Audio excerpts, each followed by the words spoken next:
Live from the Erickson Hall Sports Facility, the Cabell Midland Knights take on the Parkersburg South Patriots as WTAP Sports brings you Football Frenzy Overtime. And welcome tonight to live high school football on the MyZ in the Charleston, Huntington area and on Nemai in Parkersburg. We've got a matchup of two AAA powers. The 7th ranked, or should say 6th ranked Cabell Midland Knights with a 7-1 record and a 5-game winning streak, taking on the Parkersburg South Patriots, ranked 15th in the state at a 3-3 record. At night, the Patriots like to pass the ball, and Cabell Midland would like to run the ball all night long. Well, Cabell Midland is a typical Cabell Midland team that they've been for the last 10 or 12 years. That is, they're going to run it right down your throat. They're a very physical team, very strong. South needs to win this game to stay in the playoff hunt. Cabell Midland's going to be there regardless. But look to Cabell Midland and their physicality. South is going to have to match that to be in the ball game. And joining us now along the sidelines is Zachary Miles, and Zach will be reporting all game long. What are some of the storylines you're looking forward to tonight, Zach? Yeah, Jim, down here on the field, atmosphere is great as always. Cabell Midland, one word to describe them, run. They're averaging almost 40 points a game and only giving up about 12 points a game. Offense is very prolific, and they'll get that triple option. It's not a three-headed monster like we saw with Williamstown. It's more of a four-headed monster. I'll get more on that when we get later into the game. And then for Parkersburg South, their big thing is penalties. Last game they had 21 penalties. It's been the theme of the week. They've been working on it and trying to overcome their injuries. Right about 5 minutes ago, there was some sprinkles coming down. Weather is one thing to look out for. That could affect turnovers and ball control. I'll give all the updates here on the sidelines. As always, happy to be here. Back up to you, Jim. Thanks, Zach. Parkersburg South won the toss, and they deferred, so they'll be kicking the ball away to the Cabell Midland Knights. And kicking the ball off for the Patriots is Wade Smith. He's a 5'8", 155-pound senior. And we're just moments away from kickoff. These two teams met in week 1 last season, and Cabell Midland had it all on that night, 69-34. So Patriots looking for revenge tonight. Smith approaching the ball, boots it away. It's a short kick, and it's heading out of bounds. And so the first penalty tonight, Mike. All right, they'll start from the 35-yard line. There's a couple other options they could take, but most of the time the teams will opt to take it on the 35. The official tonight is James West. The referee joining him are Brock McBaney, William Sampson, Bob Powell, and Bill Gillespie. Running down the offense for the Cabell Midland Knights this evening, the quarterback is Ryan Wolf, the 6'2", 190-pound junior. In the backfield, Jackson Fendy. We'll be hearing more about him all night long. Chandler Schmidt. Also a running back is Mason Moran. Wide receivers, Alex Smith. Tight end, Michael Lunsford. The guys up front, Justice Hutchinson, Sean Rouse, Nehemiah Roberts, Logan Fisher, and Ethan Bills. And we've got a little delay here, but just about ready for high school football on a cold and damp Friday night here in Parkersburg. When you take a look at the Cabell Midland offense, Jim, you'll see what looks like a double wing. They'll have a slot to one side, and they'll have a wing back to the other side. They like to run the option, and they also like to run a bootleg. It's going to be very effective out of that option. Quite the quick hit to the fullback, and that picks up about 6 or 7 yards on that possession. That hit very quick, Jim. That's one of the things with that up back. He's on top of you before you can realize he's there. So a nice 6-yard pickup on first down. And we got a motion penalty. Officials come together. We'll get the call from James West.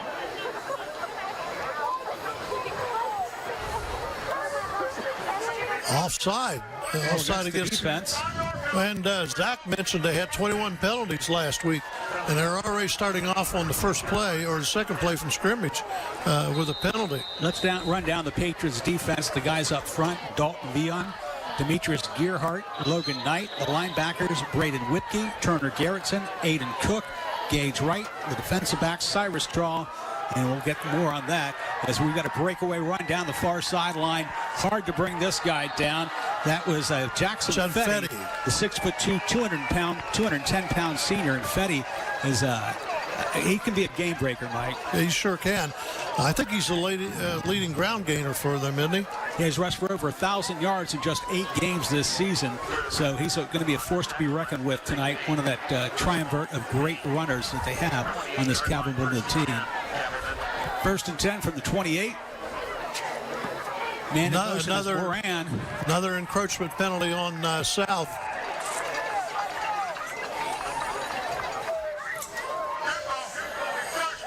Jim, I hate to say it, but they're starting off where they left off last week. 21 penalties, they've already got 2. It seems when the Midland motion man starts, that seems to bring them off sides for whatever reason. Well, if you're playing on that defensive line, you're supposed to be looking in at the football. The football's going to tell you when you're going to go. 1st and 5 from the 23. Wolf under center, Moran in motion, and he heads back. Now they're resetting the play. The play clock has run down to 0, so I don't know if they reset it from the penalty. Yeah.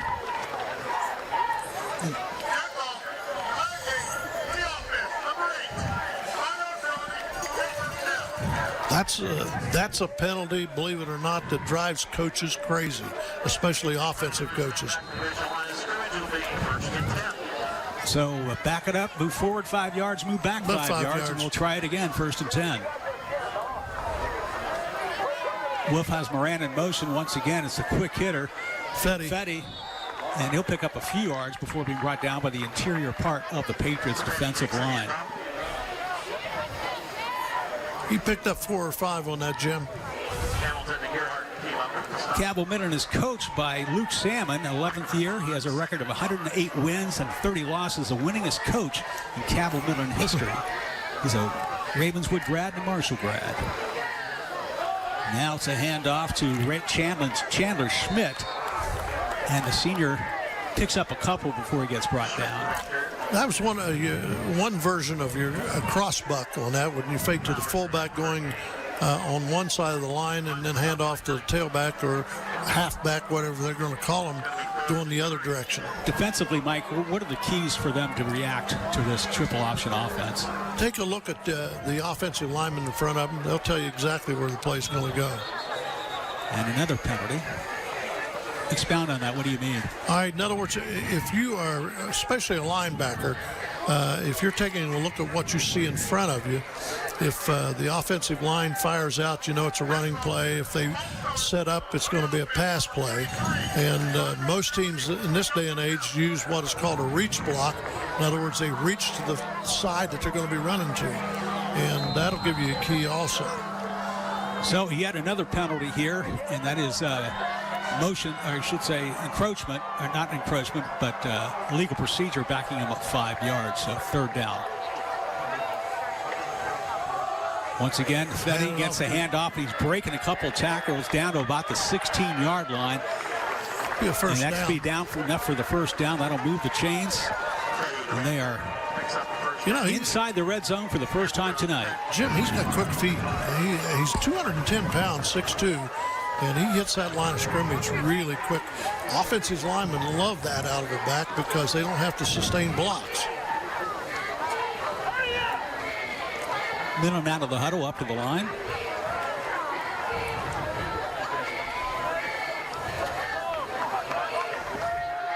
And around. Just a straight power play.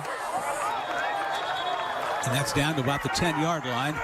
We've got a substitute in there for the Knights. That was Tevin Taylor. He's a 5'11", 185-pound senior. We'll also see him on the defensive side of the football.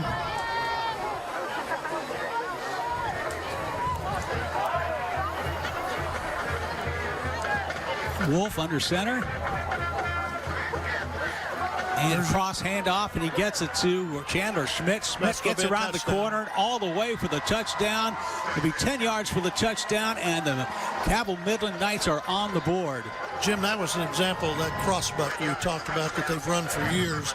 And they also run a quarterback keep off of that, where it has been very effective in past years. Now on to kick the extra point is Olivia Charles, one of the most prolific female kickers in the state of West Virginia.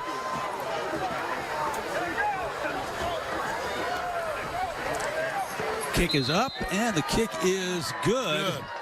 At the 8:02 mark, it is Cabell Midland on top of Parkersburg South, 7-0. So, Mike, despite some mistakes by both sides, the Cabell Midland managed to overcome their mistakes and punch it in from the first possession. Well, they're a typical Cabell Midland power football team. Very strong, very physical, and you know, you've got to go ahead and smash them in the mouth the same as they smashed you. And they've done this for years. They've been known for it. Very physical. So the Patriots will see if they can respond here. The Patriots, it's been kind of an up and down season. They've had to deal with so much and adversity involving injuries and COVID. They've had offensive line issues, and they're trying to come together here. They need this win desperately for their playoff situation, ranked 15th in the state in Class AAA, the latest standings. Our viewers need to keep an eye on number 4, Robert Shockey. He's a sophomore quarterback, and he can throw the ball and he can run.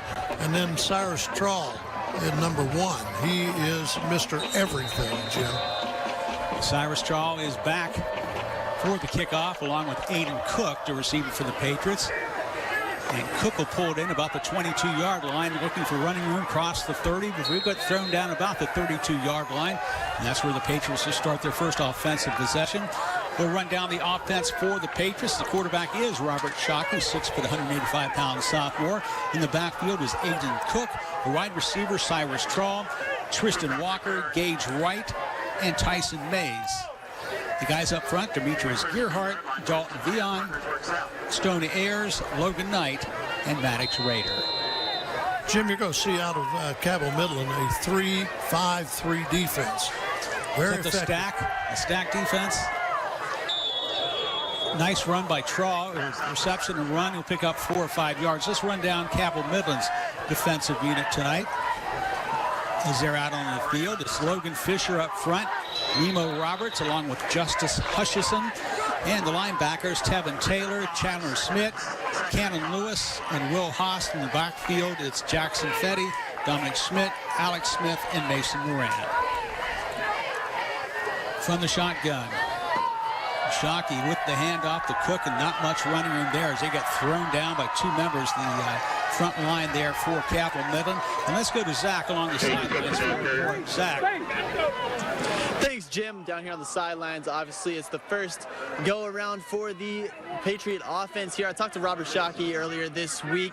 He's a dual-threat quarterback. He talked about his legs and passing, but the offensive line, 4 out of the 5 offensive linemen are out tonight. They're normal starters. Between COVID and injuries, just a really depleted offensive line. He said he's got to get the ball out fast when he's passing, but watch out when he's running, too. It's starting to rain a little bit harder down here. The ball's going to get a little slippery. All things to look out for to see what happens. Thanks, Zach. And Shockey gets sacked by Cannon Lewis. He blew in there. The 6'2", 185-pound sophomore came with the sack, and that pushes the Patriots well back. It'll be third and long here for the Patriots. Jim, they came with a blitz that time, and that's one of the things I was going to tell our viewers, that 3-5-3, the 5 linebackers, you don't know where the blitz is coming from. It can come from any one of 5 positions. And that was actually 4th down. The Patriots punting the ball away. It hits around the 45 and bounces across midfield. So Cabell Midland should have very good field position for their second possession of the game.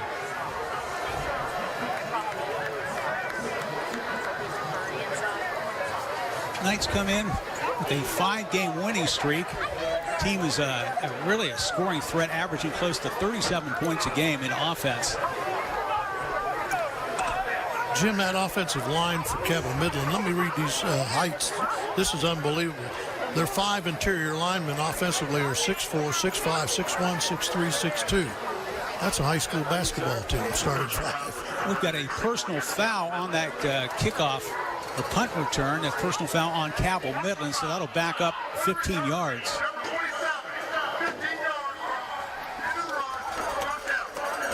We get the call from James West, the referee. So that moves him back across midfield, all the way down to their 33-yard line.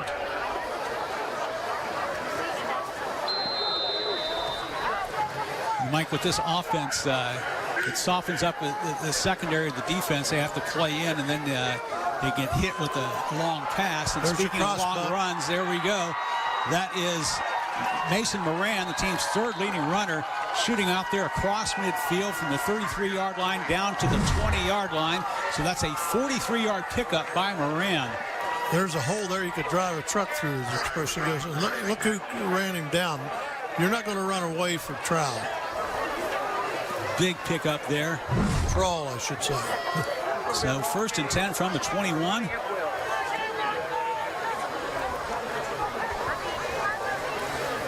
Wolf under center. And he gets the handoff to Fetty, and Fetty trying to get around left end, and he does. He is on his way inside the 5, stretches it out, but he'll be just shy at about the 2-yard line. So it'll be a 19-yard pickup on 1st down, and it's 1st and goal, Cabell Midland. It was Trent Parsons that chased him down and made the tackle. We got a replay on that. Let's see how that hole opened up and how he was able to take advantage of it. You see, I mean, that hole is every bit as big as the last play also. Here we go, the Knights now. 1st and goal. Wolf, the quick hitter, that is in for the touchdown. The Knights. Jackson Fetty in for the score, and just like that, 13-0, 5:54 to go here in the 1st quarter. You could tell that Cabell Midland is controlling the line of scrimmage. They're blowing the defensive line off the ball. 2 hands on the football, and after the extra point, we will go down to Zach along the sidelines. Once again, Olivia Charles lining it up. Good snap, good hold. The kick is up, and the kick is good. And it's 14-0 here. And let's go down to Zach for his report. Thanks, Jim. And what we're seeing out of these first 2 touchdowns is the exact same thing. I have all of my notes right here. It's a triple option. It's the 4-headed monster. Fetty's going to be the one that's going up the middle every time. We've seen it numerous times. He's up the gut 5-6 yards to carry every time. And then we got Mason Moran. He's the one we just saw, the track runner out there. He just went the distance almost 50 yards down the field. And then we also got Chandler Schmidt. He's the one that's going to be a little bit shiftier. Mike, you talked about a basketball lineup on that offensive line. He's an all-state basketball player himself, a big body, someone that's going to power through. And then we got Ryan Wolf, the quarterback, who he can tuck and run, but also he's got a strong arm. I don't see them passing a lot tonight, but if they need to get to it, he can definitely get it down the field through the air. Back up to you guys. Thanks, Zach. The Knights had the ball on the 40-yard line. Getting ready to kick the ball away is Charles, and one of a growing breed of female kickers that have come on in the last 10 or 15 years in the high school football.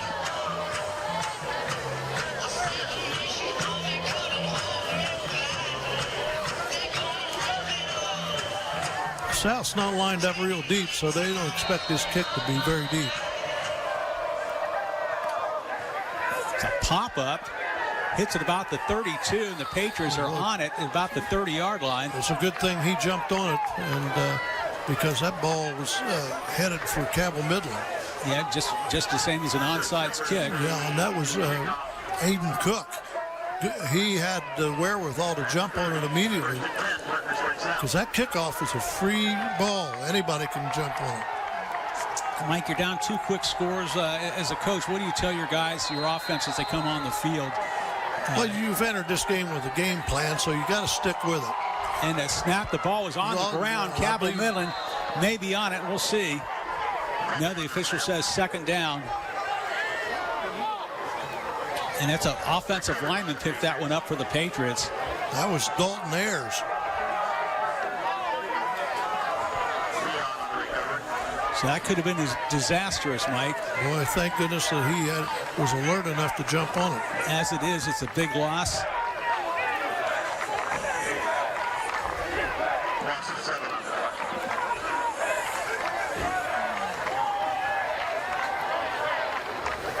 Patriots have 2 receivers to the left, a slot receiver and a receiver up top. And then once again, the ball is past the quarterback over his head. He picks it up, and Shockey's running for all it's worth, and he stumbles at about the 22. He falls at the 25. So he'll be going to bring up about 3rd and 13 for a first down for the Patriots. Did I hear Zach right that 4 offensive linemen are out of this game for South? That's got to really hurt.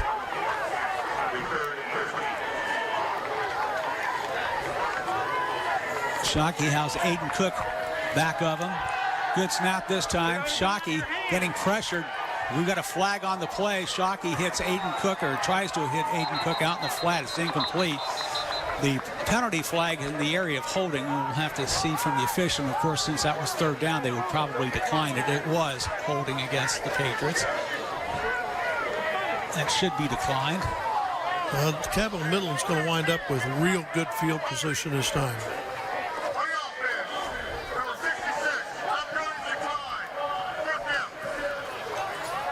Jim, I've lost track. Is that the 5th or 6th penalty already against South? That sounds about right. Jackson Fetty back to receive the punt. Robert Shockey will punt the ball away.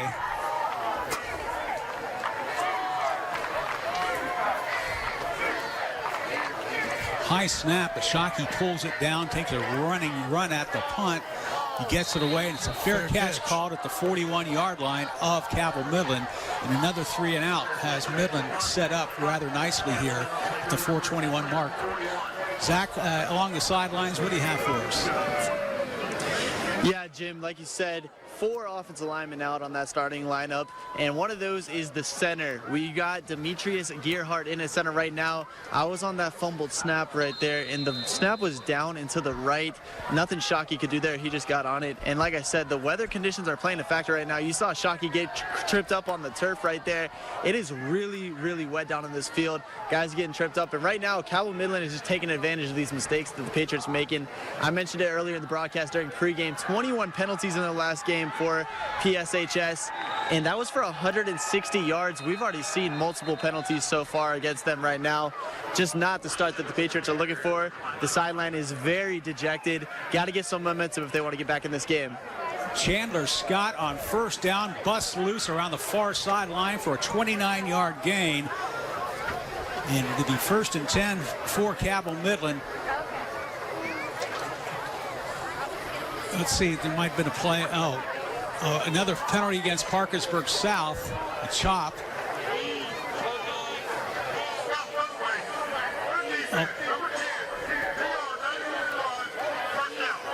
So that'll move the chains even further. The ball's walk off the penalty.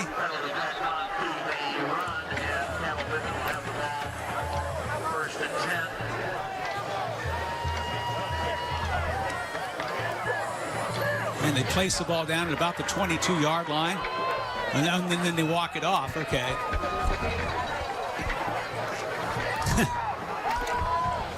Kind of hard to figure out what they were doing here.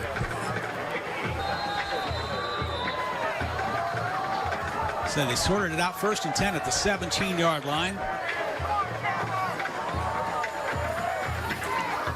Wolf to Moran. Moran cuts it up. Play. Has blocking, and he is on the way to the house. 17 yards for the touchdown. 3 offensive possessions, 3 touchdowns, and Cabell Midland on top, 20-0, pending the extra point here. Straight power, Jim. Look at the blocking downfield. He gets a good block, and Jackson Fenny running interference for him. And the offensive lineman all the way down the field into the end zone with the runner. Great blocking downfield, and that adds up for a touchdown. Well, they pulled the backside guard, and they had the other 2 running backs as lead blockers also. Olivia Charles up and through. So at the 4:04 mark, it is Cabell Midland, Knights on top of the Parkersburg South Patriots, 21-0. I tell you, she's got a strong leg, and it's been true down the middle each time. We take a look at the Coach Tanner of the Patriots imploring his players here, trying to lift them up, get them inspired here. It's a big hill to climb, but there's a lot of time left in this ball game. Nathan Tanner's in the third season as head coach of the Patriots. He has a 13-10 overall record. He's a Virginia native. He had some success on the high school level in Seminoles County, West Virginia, and in Martinsville, Virginia. And he came here 3 years ago. Took the team to the playoffs the first year. And then last season with tough COVID issues and injury problems, they were 1-7 a year ago.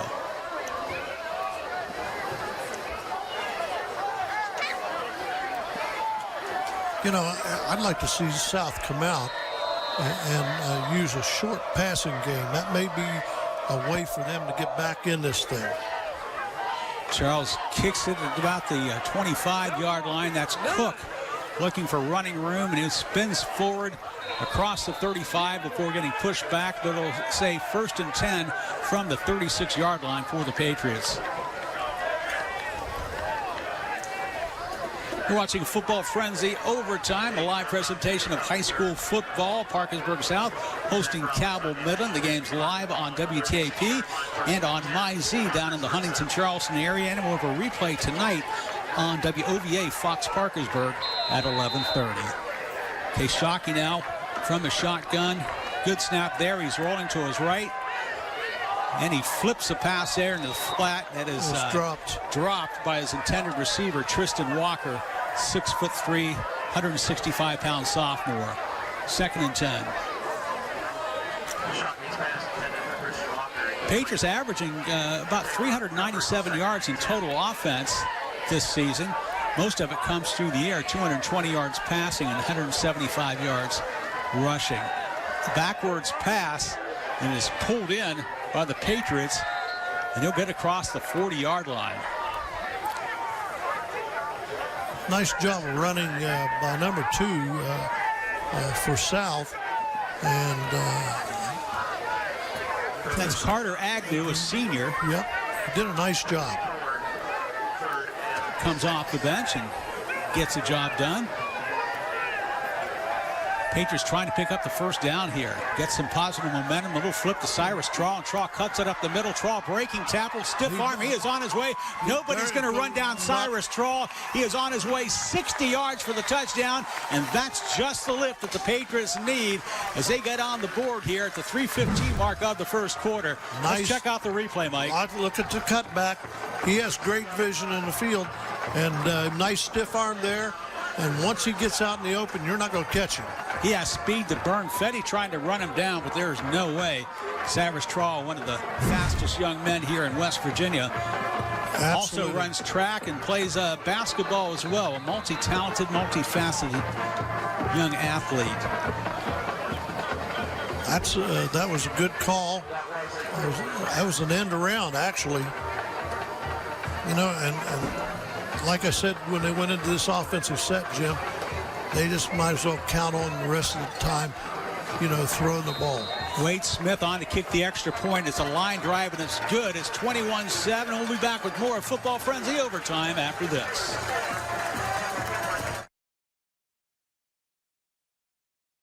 Here at Williamson Health and Wellness Center, we do medical assisted treatment and behavioral health. We do professional counseling. All of our counselors are licensed. We have practitioners, case management. We have an employment specialist to help people who are going into recovery find work. We have a recovery coach who has lived experience to help people navigate through their recovery, and a plethora of nurses and medical staff. Williamson Health and Wellness Center, being different on purpose.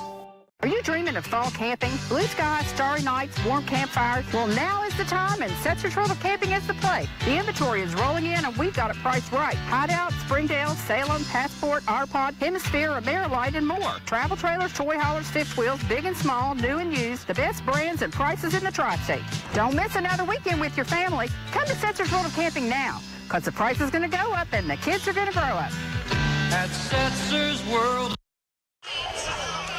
Welcome back to Football Frenzy Overtime. First quarter, it's Parkersburg South trailing Cabell Midland 21-7. The Knights got on the board with 3 quick touchdowns on the first 3 possessions, but the Patriots answered in a big way, or at least tried to get some positive momentum going their way, as Cyrus Traw busted loose with a 60-yard touchdown run, and that's where we stand, 21-7 late in the first quarter. Onside and it's an onside kick, but the Cabell Midland is on top of it at about the 50-yard line. Let's get the number of that young man. That was number 59 for Cabell Midland. Mike, you got him? Number 59, no, I don't have him, but I will have him. Number 59 is Ethan Black. He's a 6-foot, 215-pound junior. And nothing to lose trying for the onside kick there. Tried to catch him unawares, but Cabell Midland was on it. They've got great field position. 1st and 10 at the 50-yard line. Quarterback for the first pass of the night. It's Ryan Wolf going deep, and the ball was pulled in at about the 20, and he's kept on going. That's his big tight end. He refuses to come down. Michael Lunsford all the way down to about the half-yard line. Oh, nice catch, because he was well covered. And we've got a flag on the end of that as well. Good pass, and he pulls it in. He had a man in his face, and Lunsford refuses to go down. He's a big young man. He's just a sophomore, 6'3", 245 pounds. Shockey's the one that had a hold of him. Let's see, the officiating crew gets together. What is the call here? One of numerous first quarter penalties we've had so far tonight. Might be multiple penalties, because I saw a flag down towards the end zone, another one on the 20-yard line. Let's see. One on the 20 would probably be holding. It was a 49-yard pickup if it stands. The Knights are walking backward. Interference and sideline warning. That was offense on the defense. So that's offsetting penalties.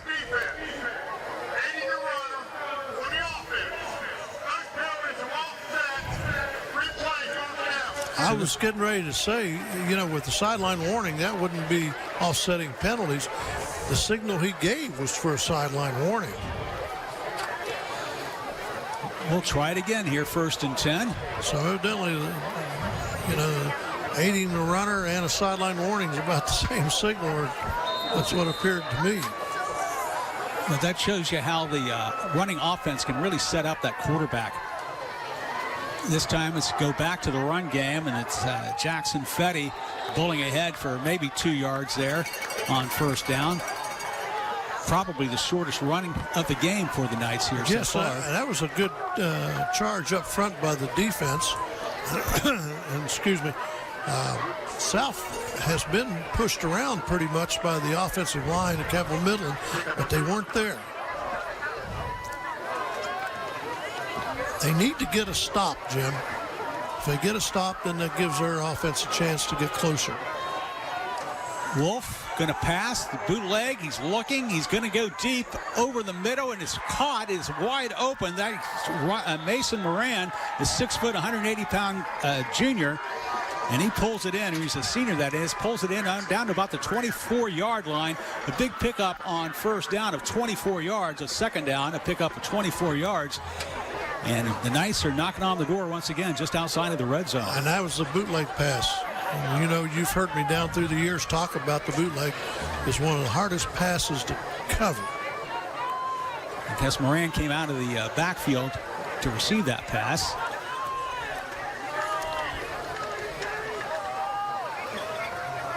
Quick hitter, Fetty. Fetty falls forward to about the 20-yard line. Pickup of about 4 yards on the play, and a late flag at the end of that play. That's against Cabell Midland. And after the play, we had a man block one of the South Patriots. Actually pushed him. Till after the whistle. It's a dead ball foul.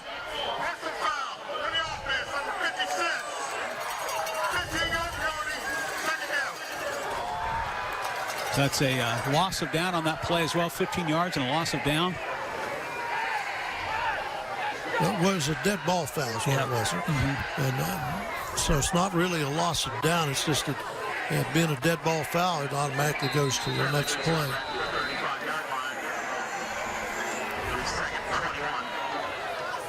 So 2nd and long now for the Knights. Back to the 35-yard line. Wolf under center. Quick hitter to Fetty. And once again, the interior part of the Patriot line stacks that up for not much of a gain. Well, the defensive line for South is playing much better right now on this series than they have on the previous series. So that'll bring up 3rd down. 3rd and long for the Knights. Their longest 3rd down situation of the evening. Well, they're in 4-down territory, Jim. Under a minute to go here in the first quarter. Play clock now under 10. Wolf looking to the sideline. 5, 4. He gets the play off. Oh, the ball's on the ground, and the quarterback Ryan Wolf got back possession of it, but the Patriots nearly got their first takeaway of this game. What happened, I think he seeded the ball, and actually the running back had his hands wrong and didn't make a good, clean pocket for him. Now, Wolf slipped down on that play. This is a natural turf field. Beautiful condition for having played 2 soccer sports on it, boys and girls soccer and football. The field looks in great shape, but we had rain overnight. It's been a misty day all day long, so it's a little slick there. Now it's quarterback keeper and Ryan Wolf across the 20 to the 18-yard line. And at the end of the first down, then he just shy of the first down yardage, but that'll be it for the first quarter. And at the end of one here, it's Cabell Midland on top of Parkersburg South, 21-7.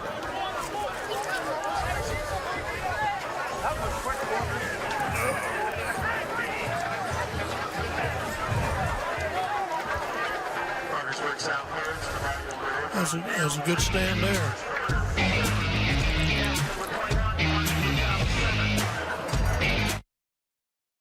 Here at Williamson Health and Wellness Center, we do medical assisted treatment and behavioral health. We do professional counseling. All of our counselors are licensed. We have practitioners, case management. We have an employment specialist to help people who are going into recovery find work. We have a recovery coach who has lived experience to help people navigate through their recovery, and a plethora of nurses and medical staff. Williamson Health and Wellness Center, being different on purpose.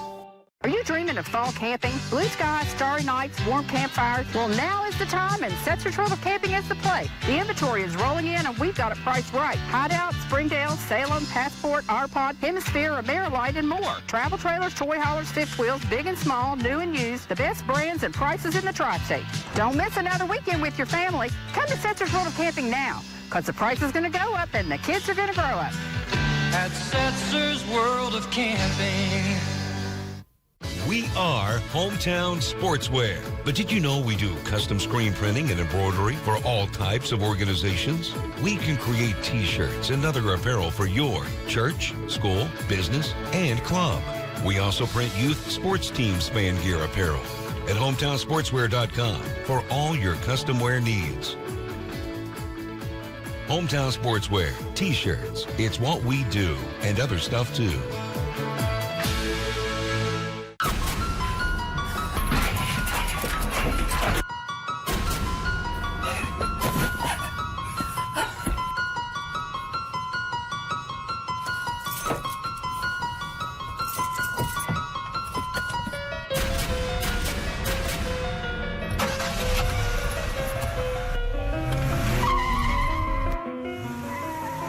Good thing she drives a reliable vehicle from Dutch Miller Kia in Barbersville.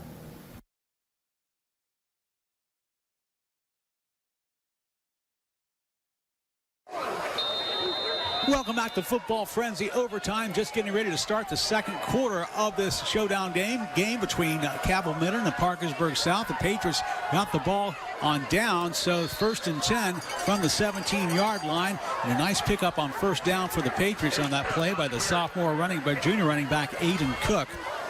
He did a nice job in there. So, Mike, the defense of the Patriots came through with the stand there after Cabell Midland scored on the first 3 possessions. The defense made a play. Now the offense is trying to respond as well. A quick little pass out there, but the ball's on the ground, and Cabell Midland is on top of it. And Cabell Midland gets the first takeaway of this game. Mason Moran, the senior, came through. The pass was pulled in and then dropped by the Patriots receiver. Right there as the ball gets punched out actually there. Yep. Nice job by the defense. And Moran's on top of it. And the Patriots turn the ball over, the first turnover of the game. So Cabell Midland will try to cash this in here in a hurry. 1st and 10 from the 19-yard line.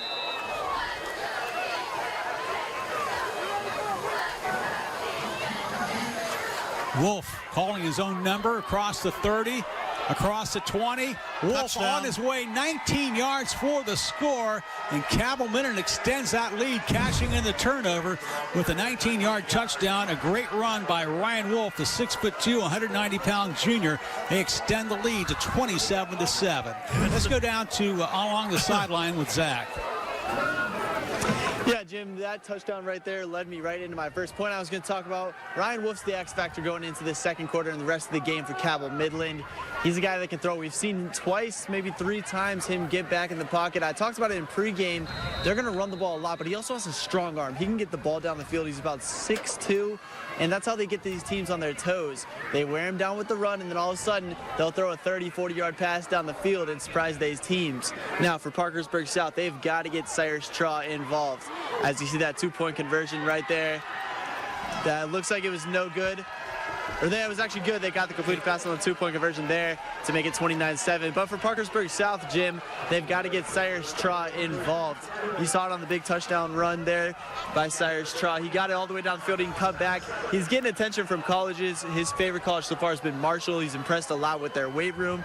And he's the guy on the team getting the most attention right now. But he can make the most plays, make it happen. Set him on some wide receiver screens. But the one thing to look out for, too, is these other wide receivers. Shockey's one point of emphasis was trying to get these other receivers involved. You can catch them on slant patterns going across the middle, 5 to 7 yard out patterns, but the old reliable Traw is going to come into play for this game if Parkersburg South wants to get back in this game. Back up to you guys. Okay, thanks, Zach. We'll see if that comes about. Mike, I have to ask you this question. Why the 2-point conversion at that point? It wasn't a broken play. It was a called 2-point conversion. I have no idea. I really don't. I don't understand it other than the fact that maybe he just wanted to try to do it. You know, and let's get back to what Zach said. He's absolutely correct. They need to get the ball to Traw because they've got nobody on Cabell Midland's team that can cover him. And what I'd do is I'd put him to the wide side of the field every time and run a quick slant because Cabell Midland last time when they had South had a wide out to the wide side of the field, they left the middle of the field wide open. And you get Traw the ball in an opening like that, he's going to score. Charles with the short kick once again. It drops in there at about the 35-yard line, almost like a little chip shot. It's getting chippy down there along the field, too. Players getting up and bumping each other, shoving each other, but Parkersburg South will get the ball back. 1st and 10 for the Patriots here at the 37-yard line. Well, the Patriots need to keep throwing the ball because that's the only way they're going to stay in this ball game. Robert Shockey, the quarterback, in the shotgun. He's rolling right, looking, floating a pass out there. It's pulled down, nice incomplete. Catch. The ball was caught by Tristan Walker, but he was out of bounds. So that'll bring up 2nd and 10. Yeah, see, South that time set the formation into the wide side, but they had other people over there with Traw, and of course that calls attention to him. You want him on the single receiver side and make the single receiver side be to the wide side of the field.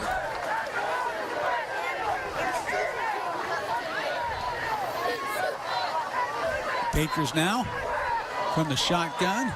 Slow snap. He pitches it out. He might have been down. His knee was down. Yeah. So that'll come back as a loss of about 3 or 4 yards.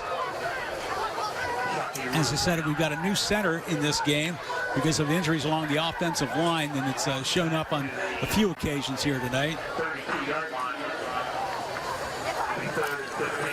I tell you, the center position is a tough position to play.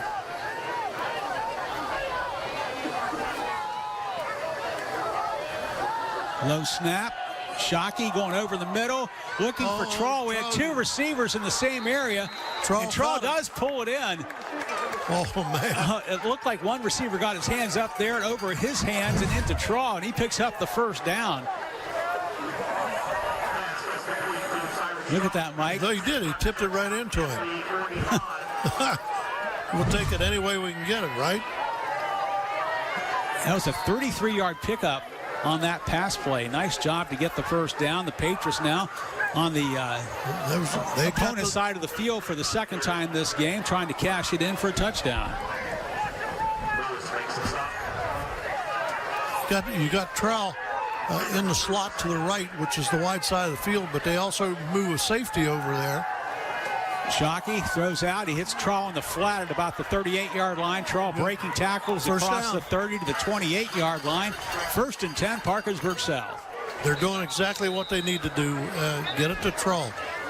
He's the man that's going to make things happen. And Cabell Midland's a good football team, but they cannot handle him. There isn't anybody that can handle him. Trawl coming into this game, as we heard from the referee, came in with 68 catches for nearly 800 yards and 7 touchdowns, averaging 11.5 yards a catch. Let's go to Zach.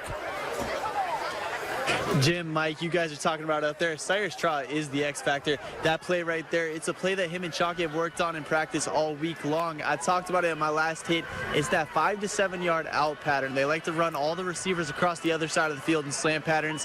Get Traw on a 5 to 7 yard out pattern and hit him and let him work in space. You know he can make magic happen, make guys miss.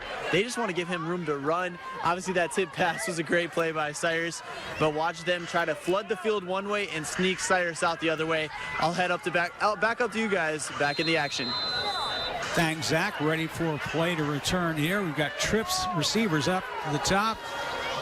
Shockey looking left. He throws it to Trawl. Trawl cuts it back. Still on his feet, but he gets hemmed in and thrown down at the 32-yard line. That'll be a loss of about 5 yards. You know, Jim, I hate to be a broken record, but if I was doing it, I'd put Trawl to the wide side of the field by himself, nobody else there, because what's happening when you have trips over there, take a look. There's 4 defenders over on that side. Shockey now in an empty backfield. Throws it over the middle to Trawl. Trawl pulls it in close to that first down yardage. There's that slant we were talking about. He'll be just shy, about a half yard shy. Nice pickup there on 3rd down. So obviously 4 down territory here. Nice keep of Shockey. And Shockey kept across the 15 for the first down pickup. Patriots move the chains. They're inside the 20-yard line in the red zone. Nice call. Check that out again on replay if you've got it.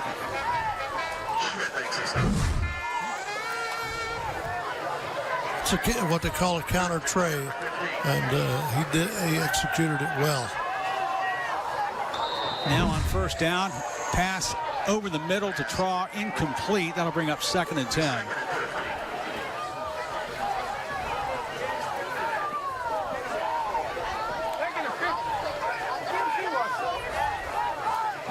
Patriots in the no huddle. Shockey came into the game, passed over 1,200 yards, hitting on 71% of his passes. He has 10 touchdown passes and 7 interceptions.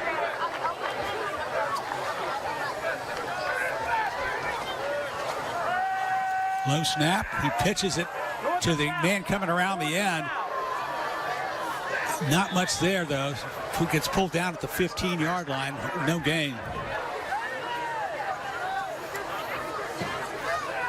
And that was Carter Agnew on the play, the senior. They'll call it a pickup of a yard. That'll bring up 3rd and long. Ball's at the 14-yard line. Trip receivers up top. Low snap. Shockey gonna run it up the middle. Job. And Shockey all the way in.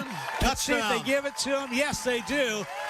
Ryan Shockey, 14 yards for the touchdown on third down, and the Patriots whittling away at that Cabell Midland lead. Nice run, good vision, good effort. Starts to stumble at the 5-yard line, but he keeps his balance and then just dives in for the end zone, picking up the touchdown. Nice effort. Nice, well-executed play. Patriots going for the extra point kick here. It'll be Wade Smith.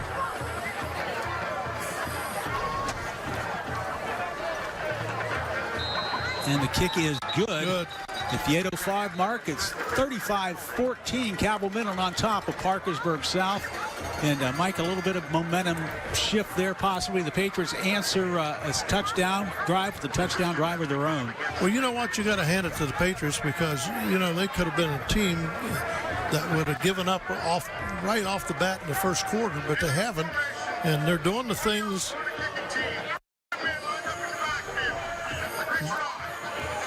I didn't catch what he was saying. Did you? Yeah, it was illegal formation. Another man either off the football or in the backfield. So they're going to have a retry and back him up 5 yards. The South's doing exactly what they have to do, Jim, to get back in this ballgame. So they'll make the extra point now. Try worth about 25 yards instead of the standard 20. But Smith says no problem. No, it's no good. It was wide right. He had the distance, but the accuracy was off.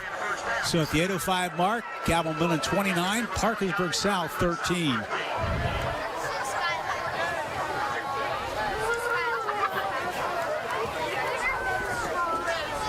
Look along the Patriots sideline. Get the special teams there on the same page. Cabell Midland ranked 6th in the state. Dangerous on really all aspects of the game. Their running game, the passing. They've shown that they could break one long. And defensively, they got the game's only takeaway.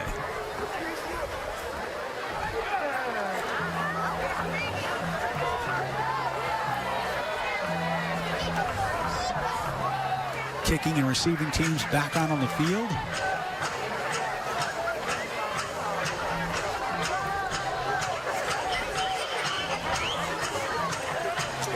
Cabell Midland has a pair of return men back only to the 20-yard line.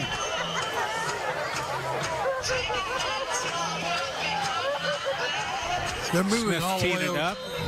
They're kicking off from the right hash mark. Another onside kick here, Mike? I don't think so, but I wouldn't be surprised if they did.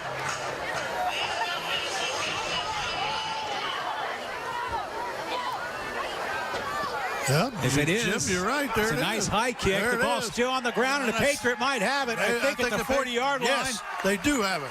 Number 7 for the Patriots picks that up, and that young man is Parker Watson. He's a 5'9" senior, and let's take a look at it again, Mike. Boy, and it's well executed. And you were right. You hit the nail on the head. I'm surprised they did it the second time, but that's good job, good coverage, good effort. Ball bounced high and off of a Cabell Midland player, and that allowed the Patriots to get downfield. And once again, Parker Watson fell on it. That was a perfect kick. And gives the Patriots the ball and a little momentum here. Just keep on doing what they've been doing. Snap. Shockey throws to the sideline. He has his receiver.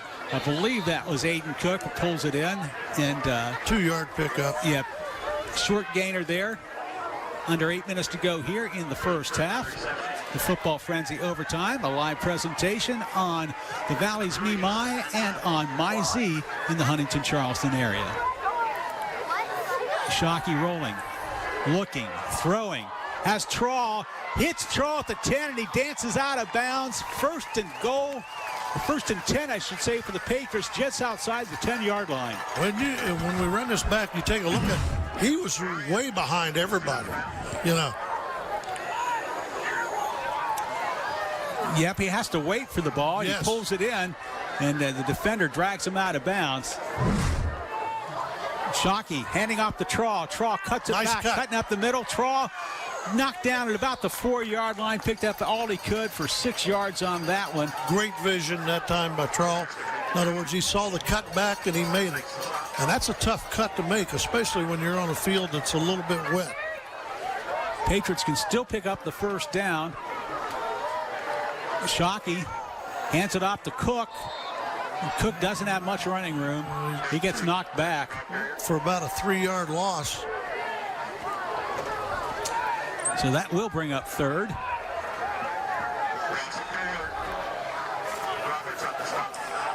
Third and about 7 now. Obviously 4-down territory.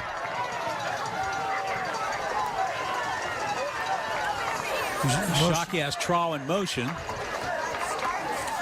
Shockey rolling left. He's running left. He's going to get to the corner, into the touchdown. 8 yards by Robert Shockey.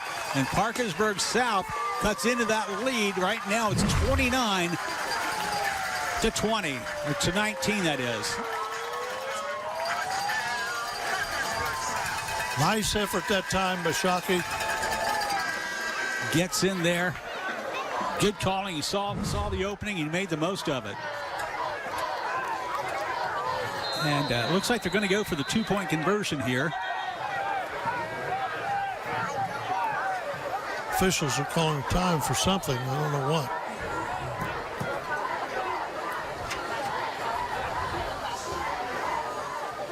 Might be that they're going to move. Yes, they are.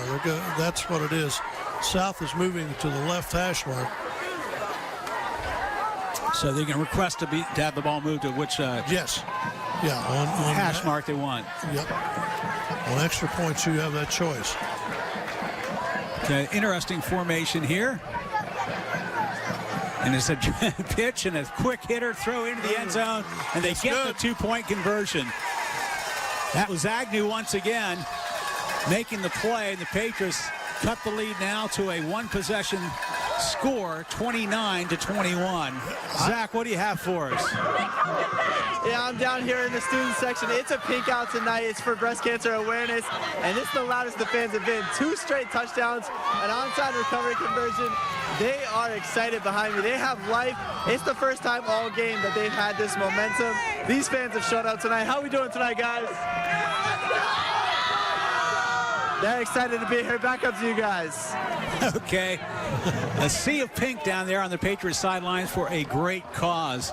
Patriots now send their kicking team back on the field. Cabell Midland's receiving team has to wonder what they're going to see here. They've had the Muddle Hutter onside kick. They had a great chip shot onside kick. And let's see what Parkersburg South has in store. Would you go for it again two times in a row, Mike? Why not? Agnew, I didn't catch it, but he might have been on the end of the line of scrimmage. He might have snapped that ball, which he can be, and be an eligible receiver. Yeah, that was an interesting formation they used there. Smith.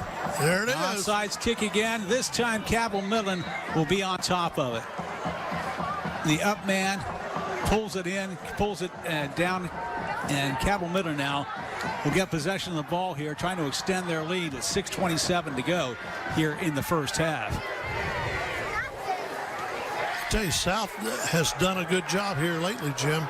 They've done exactly what they're capable of doing, and they're taking advantage of what Cabell Midland's giving them. And the task for Cabell Midland is not let the Patriots think that they can come off the mat here, and so they'll try to attack them with that running game they have, and it's so far so good.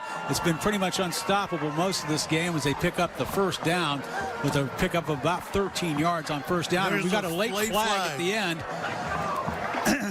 Patriots are saying it's against Cabell Midland. We'll see.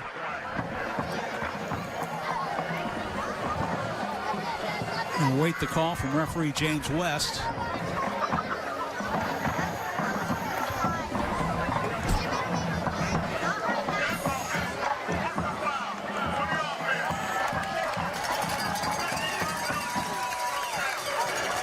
Now what they'll do here is, that's a dead ball.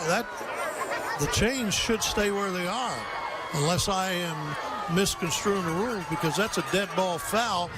In other words, you set the ball, and then you mark off the 15 yards. But what they did was they moved the chains. That's interesting point. Yeah, this baffles me. I don't understand that. As a dead ball foul, it was after the play because you set the chains and then mark off the 15. So there's really no penalty. It's 1st and 10. Yeah. Ryan Wolf on the keeper. Ryan Wolf breaking free, breaking tackles on his way all the way inside to about the 28-yard line. Big pickup there of over 40 yards. Yes, it was. We do have a flag. A lot of those on the night. A lot of yellow laundry out on the field. Personal foul against Parkersburg South.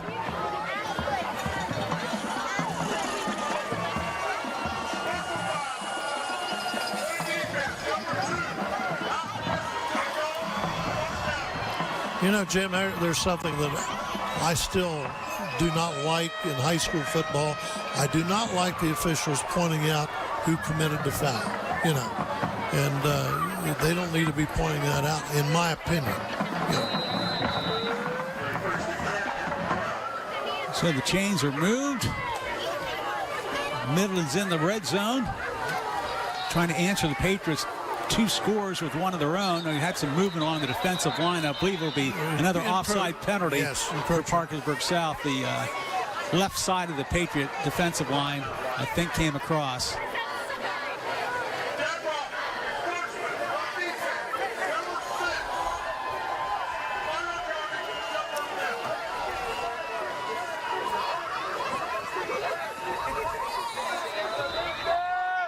The ball will be placed now at the 7-yard line. 1st and 5. Wolf under center. Wolf hits it off to Fetty, I believe, and Fetty slips down. And I should say that was Chandler. Chandler Schmidt slips down after a couple of yards. Puts the ball at the 6-yard line, so it'll be a gain of about 1.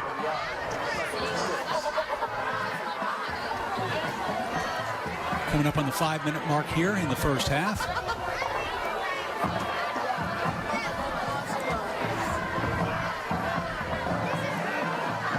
There's a quick hitter up the middle, and that is a touchdown for Chandler Smith. 6 yards for the score. So Cabell Midland answers with a scoring drive of their own. Look at the offensive line, the thrust that they had. That was actually Chandler Smith throwing the blocking up the middle. That was Jackson Fetty in for the touchdown. Stand corrected. So last time Cabell Midland scored, they were comfortably ahead, and they went for a fake kick and a 2-point conversion.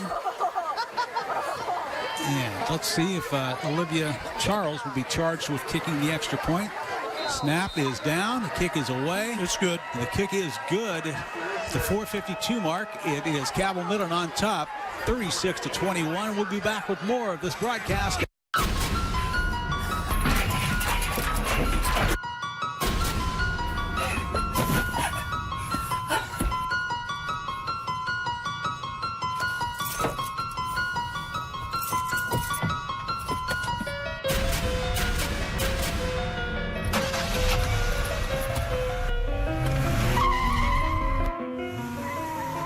Good thing she drives a reliable vehicle from Dutch Miller Kia in Barbersville.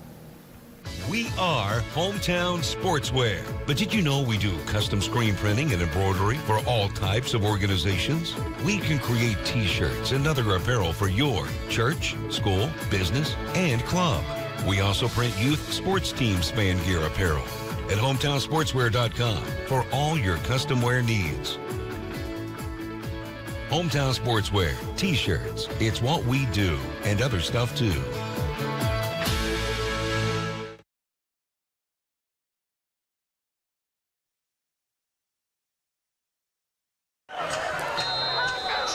Welcome back to Football Frenzy overtime. Cabell Midland on top, 36-21 after a scoring play.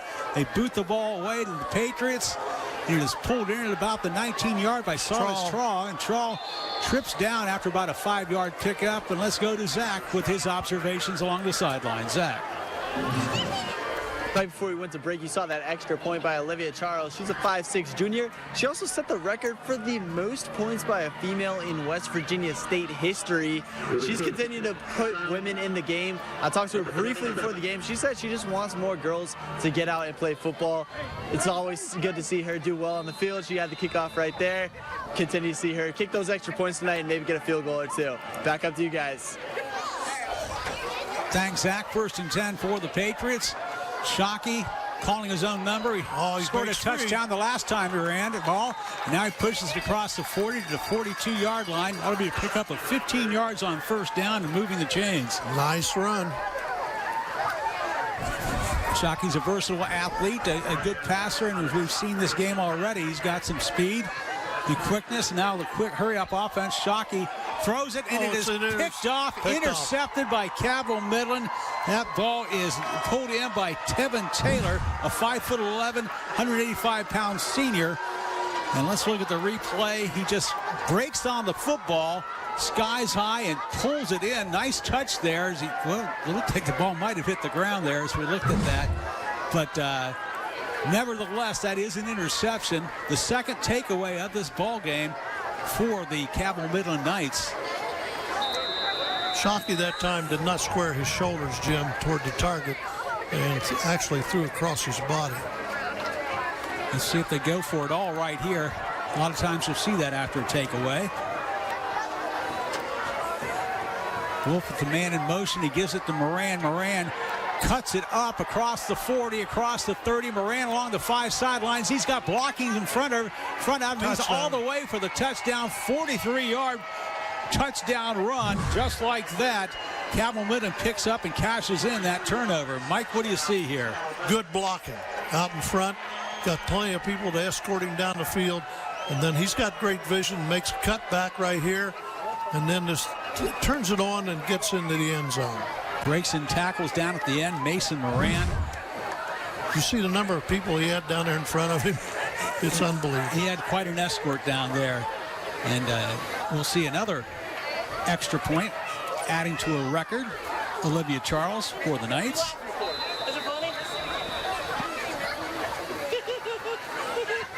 And the kick is up and good.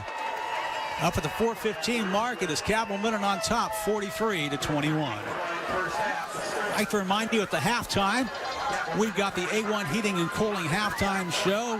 Before we break away for the half, we'll be hearing from the coach of Cabell Midland, Coach Luke Salmons. He'll be talking about his team's performance in the first half. Then we'll hear from the bands as well on the A1 Heating and Cooling halftime show coming up shortly.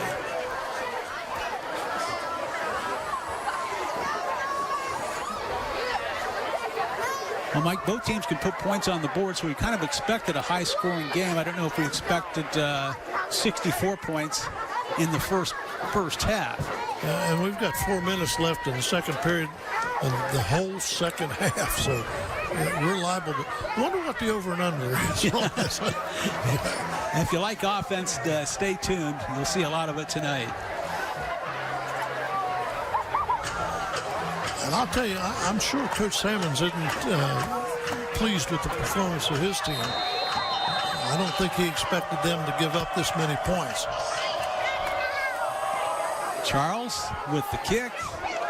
Going to be pulled in by Cook at the 25. Cook looking up the middle across to about the 40-yard line. About a 15-yard pickup on that kick return. He came close to breaking it, Jim. Patriots have good field position here.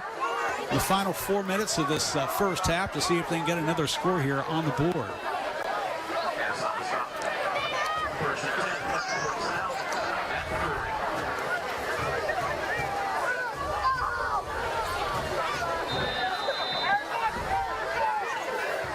Shockey hands it off to Cook.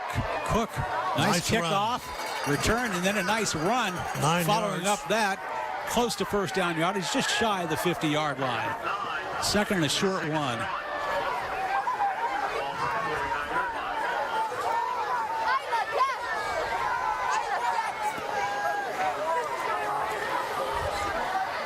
Kick was the second leading rusher for the team with 344 yards in rushing coming into this ball game. Shockey calls his own number, and he'll slip back at about the 47-yard line. He's trying to make that cut back to his left, and his feet slipped out from underneath of it.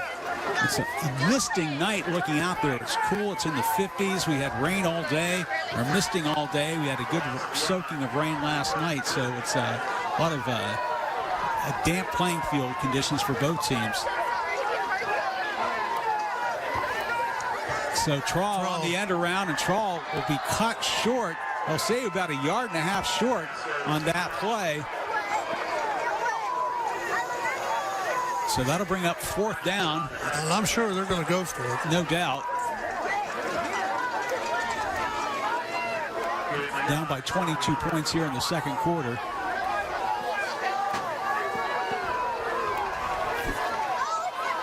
He's got a receiver up top and 2 receivers to the right. If Shockey could run to the left, he might get that first down. Play clock now coming down to 10 seconds. 5 seconds. Snap, Shockey rolling right, throwing over the middle, and he hits his receiver, Agnew. Agnew has the first down yardage at about the 41-yard line. Nice play. Nice soft touch that time. Pickup of about 11 yards on that. On 4th down, we got a flag on the play.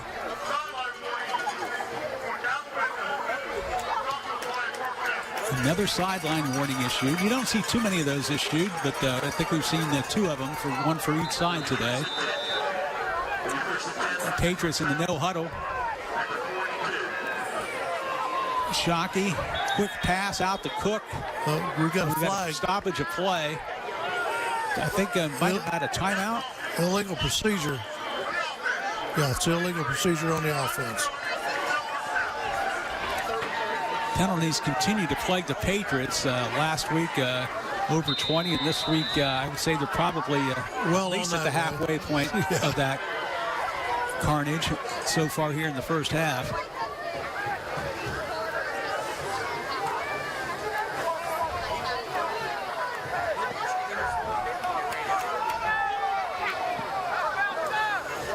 Shockey rolling left. He'll throw down to the far sideline. He's caught. Pulled in by his receiver, and he muscles for 3 or 4 yards after that. Let's get the number, and that for the Patriots on that play. I believe that was Tyson Mays. Mays is a 6 foot, 170-pound senior. Once again with the hurry-up offense for the Patriots. Another Shockey throws to Cook. Cook, first down yardage and more across the 30 to about the 28-yard line. That'll stop the clock at the 01:18 mark as they move the chains. Patriots have all 3 of their timeouts left if they need them. Shockey's got 2 receivers to the right, 3 to the left. Shockey's looking over the middle, and that's Mays again, I believe. No, that's Cyrus Trawl, and he'll get his forward motion about the 20-yard line. He's got a timeout on the play here. Patriots use their first timeout of the half. It's another Football Frenzy Friday. Tonight at 11:15, join Ryan Wilson, Samantha Cavalli, and Evan Lasik for 20 minutes of high school football highlights, scores, and more. This evening's Frenzy will include highlights of tonight's Class AAA Showdown. Plus, we'll have highlights of the Cross River Small School Showdown between Williamstown and Fort Fry. Plus, the Big School Battle of Washington County between Warren and Marietta. And the Small School Showdown between Belpre and Waterford, along with River and Frontier, St. Mary's and South Harrison, Word and Ritchie, and Road and Doddridge County. It's a jam-packed show, all coming your way tonight on Football Frenzy at 11:15 on WTAP.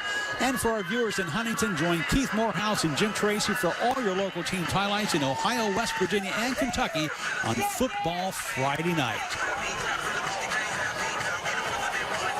Patriots at the timeout here. Coach Tanner sends them back out on the field.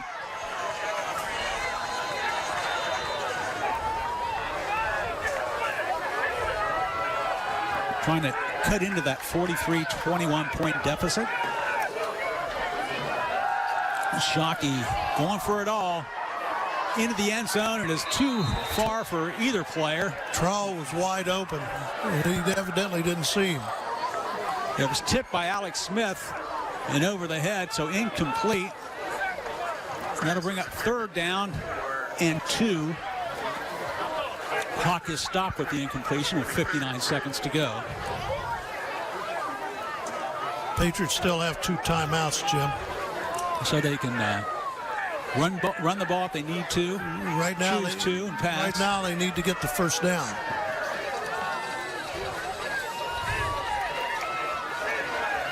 Shockey calls his own number, and Shockey will be knocked down just shy of the 1st down mark. Might have a measurement here. Let's see. No, the Patriots call another timeout here. I think he is about a half yard shy. That was Carter Chapman on that tackle. He made a nice tackle. The ball is resting just at the 20-yard line, and he needs to get to about the 19.5-yard line. Patriots were successful last time on 4th down. What do you think we'll see here, Mike? Well, if I was calling the plays, once again, I'd get it to Trowell on a quick slant, and he should be able to pick up 2 yards with ease. But what he needs to make sure is that Trowell gets wide enough so that he gets away from those linebackers. Mike Hayden, the former high school football coach, athletic director, and the former head of the West Virginia State Secondary Schools Activities Commission, in the broadcast booth tonight, along with yours truly, Jim Morton, and Zachary Miles along the sideline. Here we go. Do I owe you any money for that? Big 4th down play here, Mike. And Cook running for it, and Cook will be stuffed just short of the 1st down yardage. And so they'll turn the ball over to Cabell Midland on downs here with 45 seconds to go in this 1st half. Just couldn't get a hold there, and great pursuit by the defensive line, and they stuffed them for the loss there, and they get the ball back for their offense. No disrespect to anybody, but in that situation, you either want Shockey or Trowell with the ball in their hand.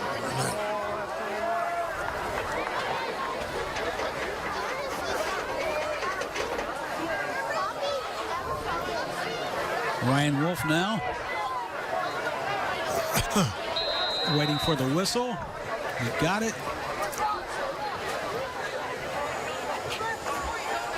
Wolf with the quick handoff up the middle. And that is Fetty, I believe. Had both hands on the football. Jackson Fetty, yes. Yeah, trying to keep the ball from being pried loose.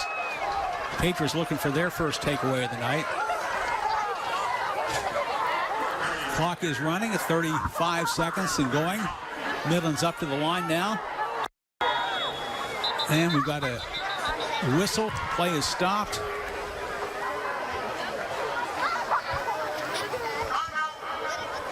You know, Parkersburg South uses its final timeout here. They didn't like what they saw from the offensive set from the Knights. Just over 30 seconds to go here on a cold, wet Friday night here in October. That was their last timeout.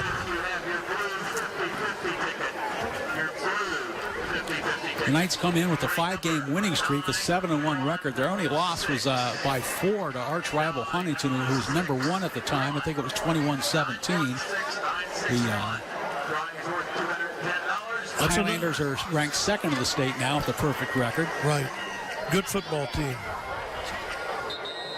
Cabell Midland just 2 seasons removed from a runner-up finish in West Virginia Class AAA football. So Coach Salmons has had that team on the rise since he arrived there some 11 years ago, winning a coach in the school's history. You think we might see Coach Salmons go to the air here at one point in the closing moments of this half? Well, he certainly proved earlier on they could throw it. It's a counter inside. Once again, that's Chandler Schmidt with the pickup there. And now I think Cabell Midland will take a timeout. They've got a couple left. So it'll be 2nd down. The ball's at about the 46-yard line. sure if this is the NFL, the officials say this is a 30-second timeout.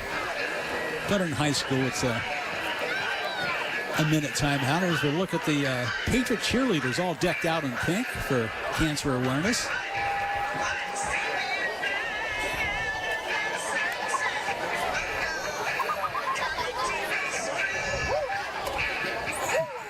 I look for Coach Sammons to put it in the air this time, you know. I stand corrected. I believe that's the Midland cheerleaders across the way. Yeah.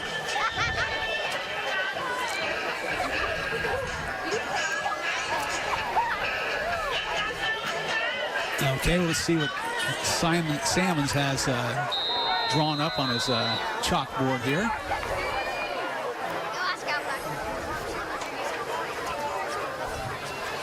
Wolf with the handoff. Fetty trying to get around right end. Fetty will get it close to the 50-yard line. Got first down. And he did pick up the first down. That'll stop the clock with 14 ticks on the clock. Got time for a couple of plays. We got 2 timeouts left. Quick hitter. Not much running room there. He gets knocked down. Fetty does. And see if they use that timeout. They will with 4.6 seconds to go here. So I say, Mike, we've got with 4 point, barring a penalty, with just over 4 seconds left. 1 play left in this half. Look at Sammons talking to his kids. I'm surprised he hasn't put it in the air, Jim. You know, because he had the opportunity in this last series. Wolf shows that he's had the arm. Yes, he does. He can throw the ball.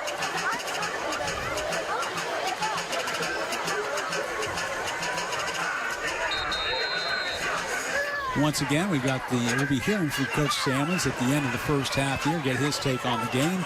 Then we'll have the bands for you on the A1 Heating and Cooling halftime show.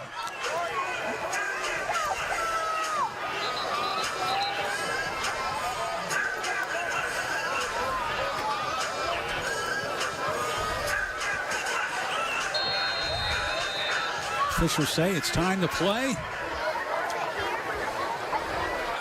We've got 2 receivers up left, 2 receivers down below. And Ryan Wolf with an opportunity here in the last play of the half. He's being rushed. We've got a flag on the play. The ball is caught. He'll pick up the first down yardage and more. That is Chandler Smith still on his feet. Chandler Smith breaking tackles. Chandler Smith ladders the ball. It is picked up by a lineman, and he'll hit the dirt. We'll have to see what the penalty is back about midfield. That was an entertaining play there, trying to get his offensive lineman a first down, or a touchdown, I should say. Let's see what the call is. Well, it was down at the 49-yard line, the flag. And we've got another flag there at the 31. Yeah, we've got 2 flags. Holding. Both penalties against Cabell Midland, and that will do it for the end of the first half. Yeah, they'll refuse those penalties because the clock ran out. So that will be the end of the first half. Both teams are leaving the field. We've got our Zachary Miles there trying to get a word here with the head coach of Cabell Midland. So we'll wait that here before we'll throw it down to Zach. What an offensive performance. Fireworks tonight from the Musket and from Cabell Midland as they're on top by the score of 43-21. And we're awaiting word if Coach Sammons will talk with us before the halftime. And there we have Zach Miles. Zach, we'll throw it down to you. Thank you so much, Jim. I'm here with Coach Sammons. Coach, 43-21 lead in the half.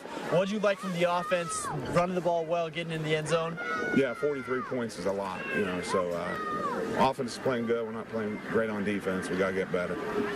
Yeah, what do you want to improve on defense? I know the 21 points isn't what you were exactly looking for, but what do you hope to improve? Give them credit. They're doing good, but we got to tackle. We got to, you know, we're giving up too much stuff that we just got to play better. We got to tighten down. And overall, what do you hope to give a message in the halftime and see improve in the second half? Pick it up and let's score and let's stop them. Thank you so much, Coach. Good luck in the second half. Back up to you guys. Okay, thanks, Zach. We'll be back with the halftime show, the A1 Heating and Cooling halftime show. At the half, it is Cabell Midland on top, 43-21. While other dealers' car prices are going up, Dutch Miller Chevrolet Hyundai in Huntington are bringing them down, up to $4,000 down on select vehicles. This Thursday, October 28th through Sunday the 31st. Come to Dutch Miller Chevrolet Hyundai for the big top 10 sale. Find the area's best selection of vehicles starting at less than $300 a month with the prices marked right on the vehicle. Looking for a new ride? Make Dutch Miller your spot to order the vehicle you want the way you want it faster. That's the Dutch Miller Big Top 10 sale Thursday through Sunday, only at Dutch Miller Chevrolet Hyundai in Huntington.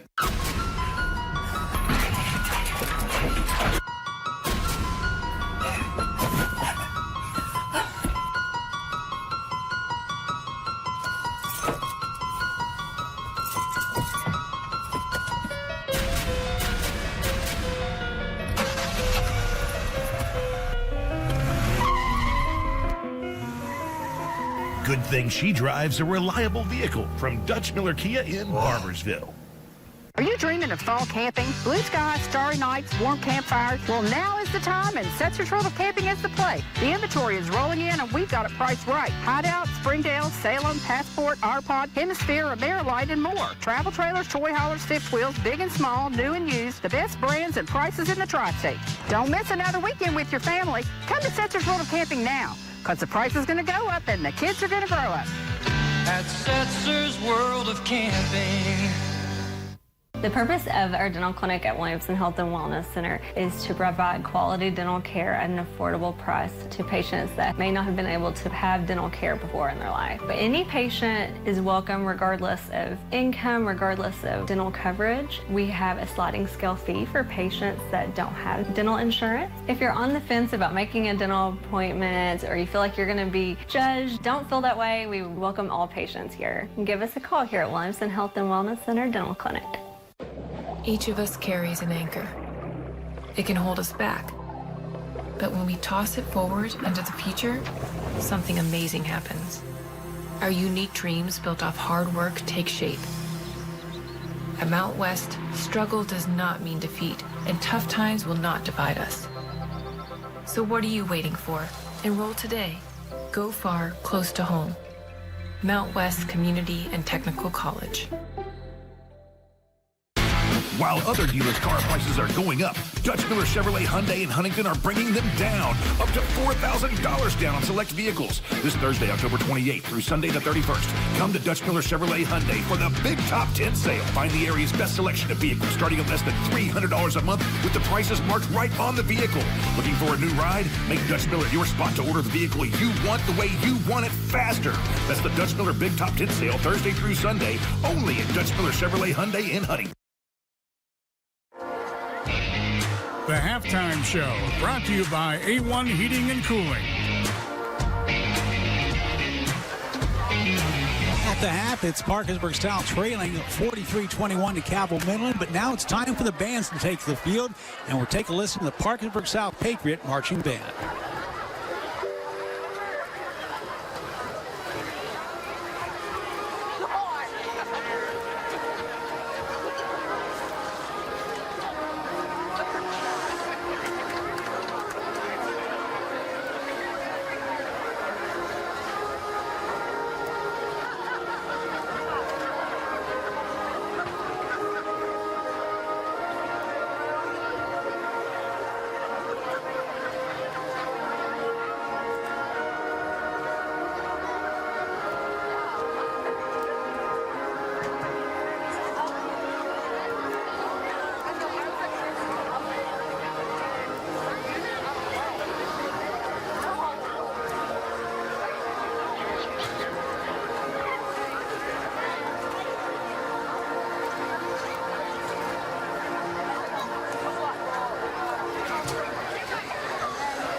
I get 10 a day in expenses from a detective bureau run by a guy named Anthony J. Lyons.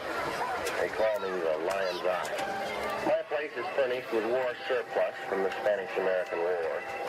Well, it's got a hat rack, and that's where I live, number 308. Only mistake I made was putting in a telephone. It spoils a lot of things. Mr. Lion, wake up. We got a job.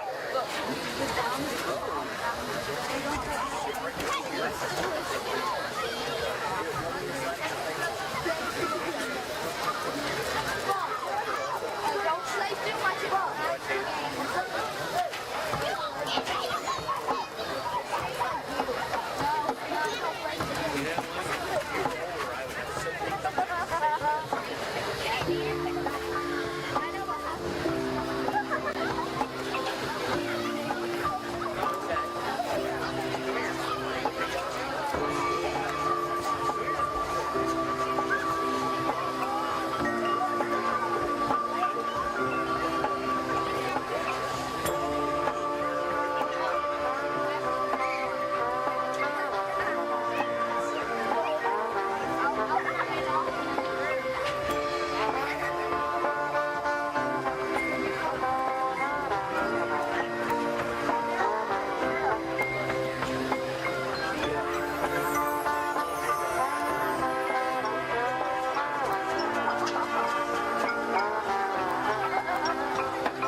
Ladies and gentlemen, we interrupt this presentation to bring you an important emergency bulletin.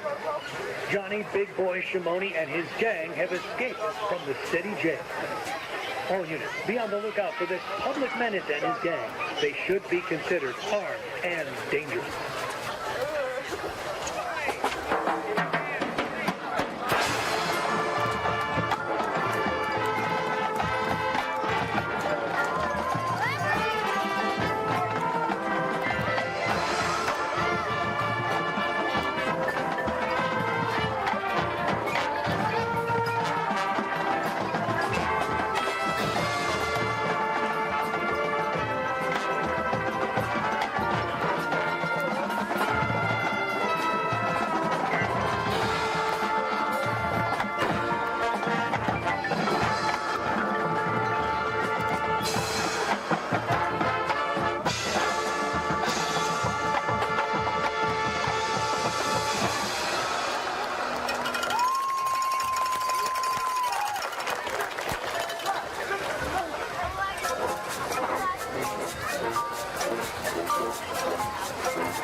There's a place he'd like to go where it's cool and lights are low. But the shadows won't let go.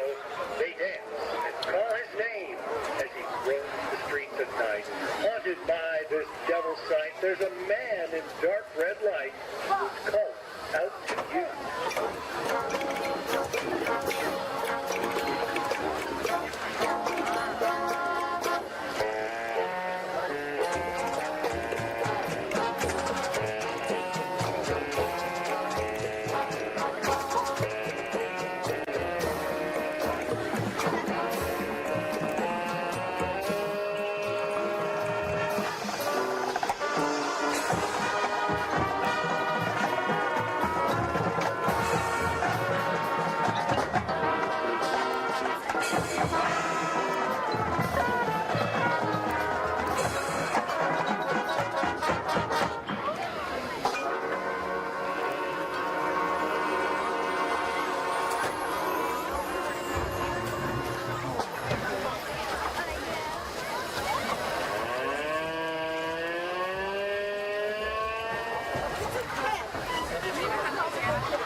The notorious Joey Big Boy Shimoni has once again managed to escape custody.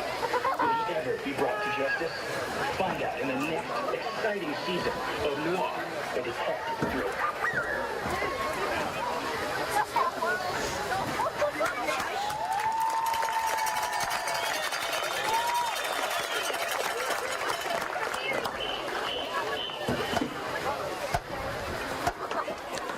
And you've been listening to the Parkersburg South Patriot Marching Band, all part of the A1 Heating and Cooling halftime show.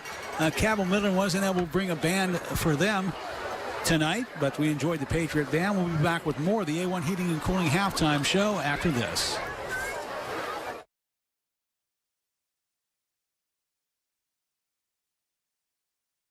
We are Hometown Sportswear. But did you know we do custom screen printing and embroidery for all types of organizations?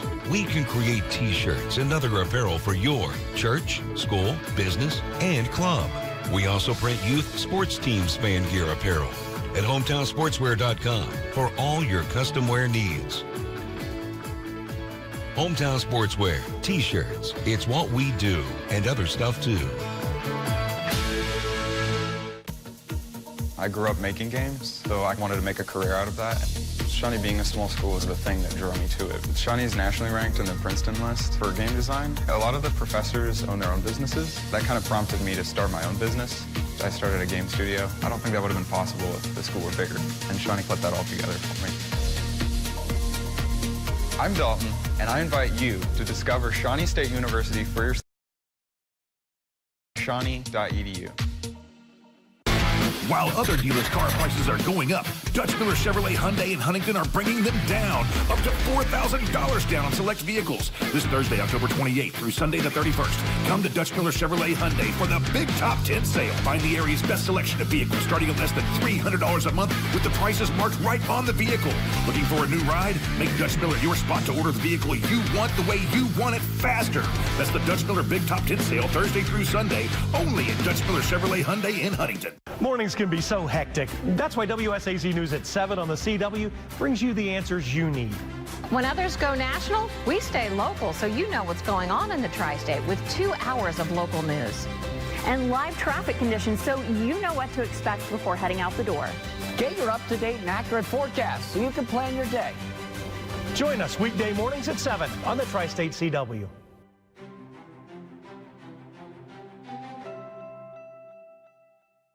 All new Oz. 5-foot-long parasitic worms.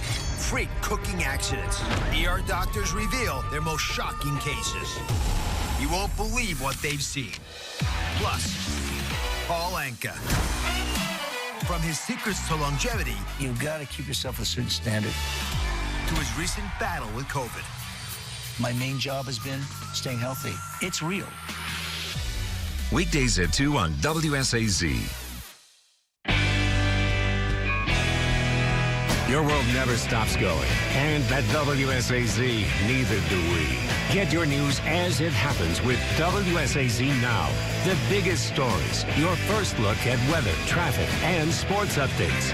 Watch your news when you want it, live or on demand. Download our app for every device and stay connected with us.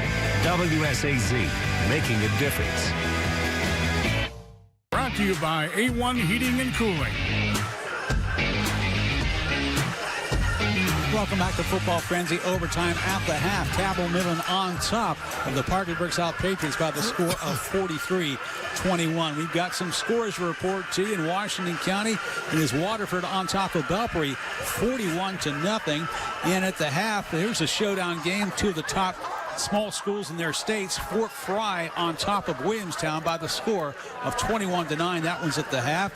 Class AAA Parkersburg High's on the road and doing rather well. The Big Reds on top by the score of 21-0, also at the half. And Doddridge County is in a shootout game with Rome County. Doddridge 28-3. Doddridge on top. Ritchie County on top of Work County by the score of 14-0. St. Mary's on top of South Harrison, 76.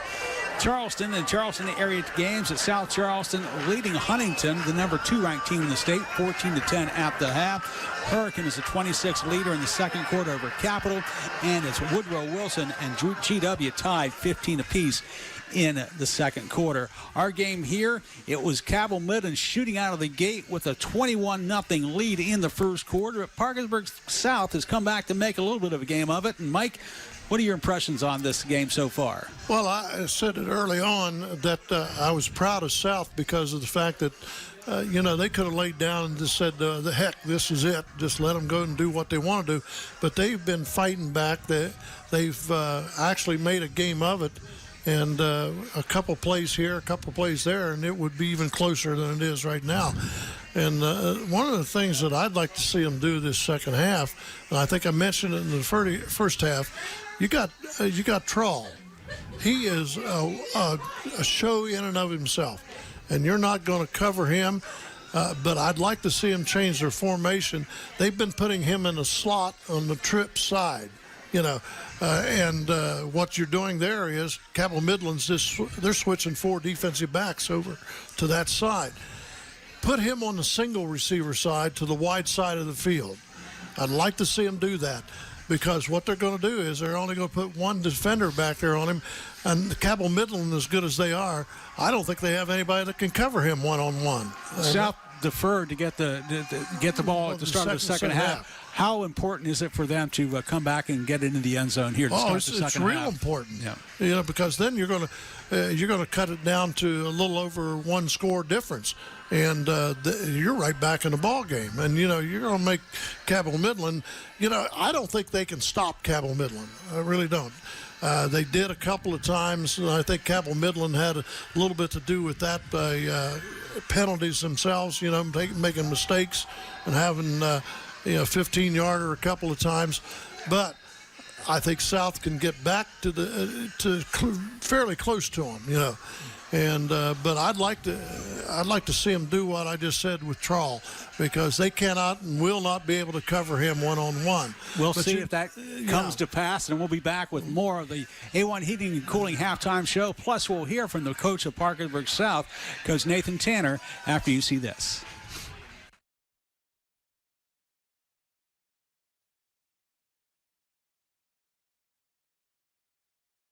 Are you dreaming of fall camping? Blue skies, starry nights, warm campfires? Well, now is the time, and Setzer World of Camping is the play. The inventory is rolling in, and we've got it priced right. Hideout, Springdale, Salem, Passport, Arpod, Hemisphere, Amerilight, and more. Travel trailers, toy haulers, fifth wheels, big and small, new and used. The best brands and prices in the tri-state. Don't miss another weekend with your family. Come to Setzer World of Camping now, because the price is going to go up, and the kids are going to grow up. At Setzer's World of Camping. Here at Williamson Health and Wellness Center, we do medical assisted treatment and behavioral health. We do professional counseling. All of our counselors are licensed. We have practitioners, case management. We have an employment specialist to help people who are going into recovery find work. We have a recovery coach who has lived experience to help people navigate through their recovery, and a plethora of nurses and medical staff. Williamson Health and Wellness Center, being different on purpose.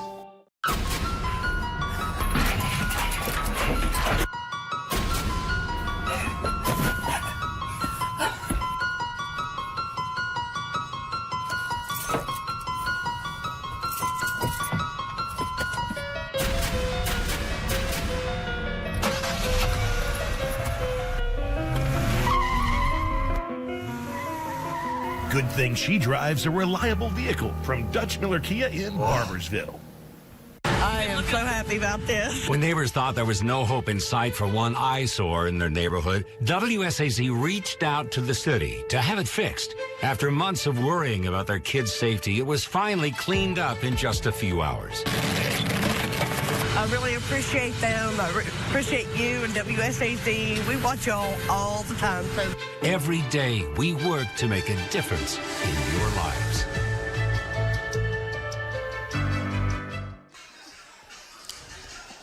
And welcome back to Football Frenzy Overtime. 2 minutes to go in the halftime clock. It is Parkersburg South trailing Cabell Midland by the score of 43-21. Midland ranked 6th in the state in Class AAA with a 7-1 record, working on a 5-game winning streak. While Parkersburg South, 3-3 on the season, ranked 15th, and they're fighting for their playoff lives over these last 3 games of the season. Zachary Miles is down on the sideline. We'll be hearing from him shortly, because he'll have Parkersburg South coach Nathan Tanner with his reflection on the first half. And let's go down to Zach. Thanks so much, Jim. I'm down here with Coach Tanner. And Coach, obviously 21 points. That's the most that we've seen Cabell Midland give up in the first half. Talk about the heart of your team in that first half. You know, I thought we came out slow. I thought once our kids settled in and started competing, I was real proud of them. Cabell Midland, they're tough, and I was really pleased how we got it to a 1-score game. Right there in the second quarter. So the message for the second half: just come out, keep competing, stay focused, try to set the tone in the first 6 minutes. And what do you hope to build off of that first half? There were some moments of greatness. There were some moments that you guys got down but had to fight back. What are you hoping to build off of going into that second half? Really just take the positives from the first half and, try to duplicate it in the second half. And hopefully we double it, you know what I mean? So, hopefully that happens. Coach, good luck in the second half. Thanks so much for taking time. Back up to you, Jim and Mike. Thank you, Zach. Thank you, Coach. At the midfield right now, it is Cyrus Trawl and his counterpart from Cabell Midland meeting with the referees. Parkersburg South will get the ball to start the second half after deferring on the opening coin toss, winning that coin toss. So the Patriots have a chance to get something going here, get some momentum in the second half. We're just moments away as the clock winds down to 0 here for the halftime, and both teams will be back out on the field shortly. And Mike, we've seen 64 points in the first half. What do you expect to see in the second half? I could have the same, but I was just getting ready to say, we've talked about offensively what South could do. One of the things I think that they need to try to do the second half is forget about the pass, because, they're not going to get back in the game by allowing them to run. So just jam everybody in the box and try to stop the running game, force them to throw the football, play a tight man-to-man on the receivers, so if they do decide to throw it, that you can run with those receivers. That's what I would try to do, because South, and Coach Tanner's right, he should be proud of his kids, because his kids have really, really played hard. And they could, like I said earlier on, they could have given up the ship, just said, oh, that's it. Let them go ahead and do what they want to do. But they're not. They're playing hard. And against a team that is definitely a good football team. There's no doubt about it. They've got size, they've got speed, they've got strength, they've got it all. And they've had it that way for several years now. Olivia Charles getting ready to kick the ball away for Cabell Midland. Aiden Cook and Cyrus Trawl are back to receive for the Patriots. And as the officials are ready, they'll get ready to get this second half underway.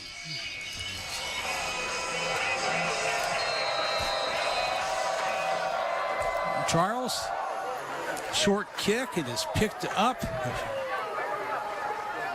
by Mays, I believe, at about the 35-yard line. He'll get up to the 37-yard line. And pretty good field position for the Patriots to start the second half. Now if they can just take it down and convert it, that'll get them right back in this ball game. Let's run down the offense for the Patriots. The quarterback is Robert Shockey. In the backfield is Aiden Cook. The wide receivers, Cyrus Trawl, Tristan Walker, Gage Wright, and Tyson Mays.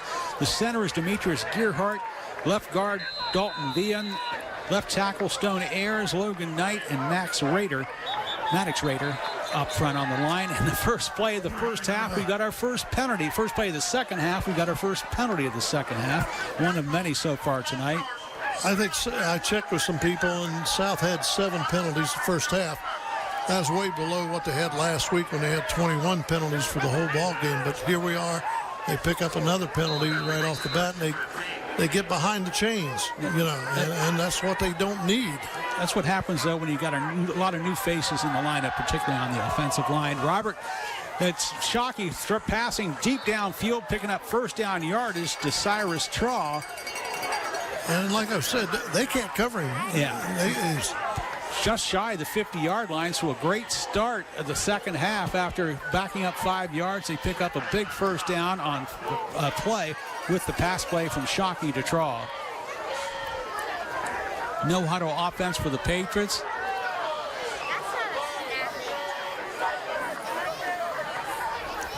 Shockey, quick out pass to Aiden Cook. Aiden Cook pick up 2 or 3 yards before getting knocked down. Let's run down the defensive unit for Cabell Midland. The guys up front are Logan Fisher, Nemo Roberts, Justice Hutchison, Taven Taylor, Chandler Schmidt, and the linebacker, Cannon Lewis, the linebacker, along with Will Haas and Jake Jackson Fetty. The guys in the defensive secondary include Dominic Schmidt, Alex Smith, and Mason Moran. 2nd and 9. Shockey looking, he gets hit, and the ball nearly intercepted. Tried to force one in there. 27 for Cabell Midland. He was right there, and that's Cannon Lewis. So they'll bring up 3rd and 1 for the Patriots, or 3rd and 9, I should say, for the Patriots here.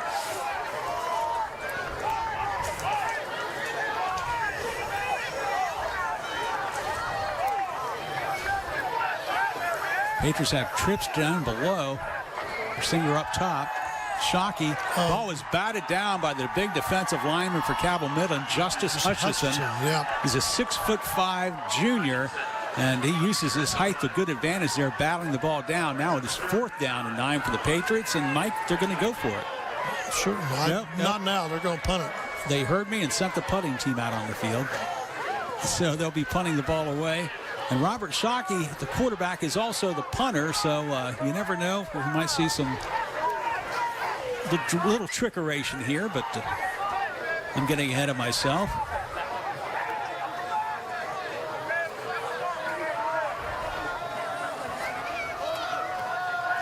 Shockey with the running boot.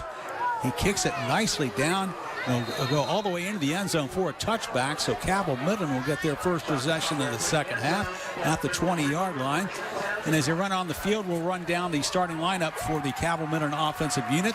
The quarterback is Ryan Wolf, fullback Jackson Fetty, running back Chandler Schmidt, also running back Mason Moran, wide receiver Alex Smith, tight end is Michael Lunsford, who nearly had a touchdown. Justice Hutchison is a guy up front. Left guard, Sean Rouse, Nehemiah Roberts, Logan Fisher, and Ethan Bills. Jim, if I see it right out there, the rain's coming down pretty hard right now. Which makes me even more happy that we're in the press box. Okay, the running play, that is Wolf calling his own number, gets across the 20 to maybe the 22. Not much running room there. The interior part of this Patriots defensive unit stop the play there. That's what they've got to concentrate on, Jim, in this second half is go ahead and force them to throw the football. Just put everybody inside the box. You know, I know you're taking an awful chance, but what do you got to lose? You're down 3 scores, and you've got to somehow stop them so you can get the ball back and get a score of your own. Play clock under 10 now. Wolf hands it off to Chandler Schmidt. Good Chandler defense. Schmidt gets wrestled down from behind there. Nice pick up there defensively for the Patriots. Braden Hamilton, the 5'10", 165-pound junior, coming through on the blitz and bringing him down. So that'll bring up 3rd down. The Patriots trying to get their first 3 and out of this ball game.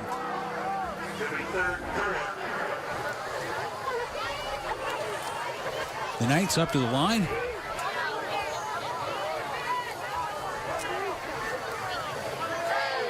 Moran gets the handoff, and he'll get dragged down. He kind of slip-slided there, and Cyrus Traw, I believe, brings him down. Let's see the number. That's number 4. That's Mason Shockey. Shockey brings him down. You know, Jim, they're doing exactly what I said they should do, and they're putting most of the defensive people within 5 yards of the line of scrimmage.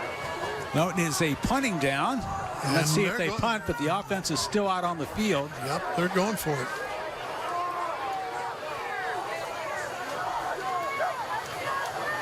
Maybe they're trying to draw him off sides. That looks like that's what they're doing.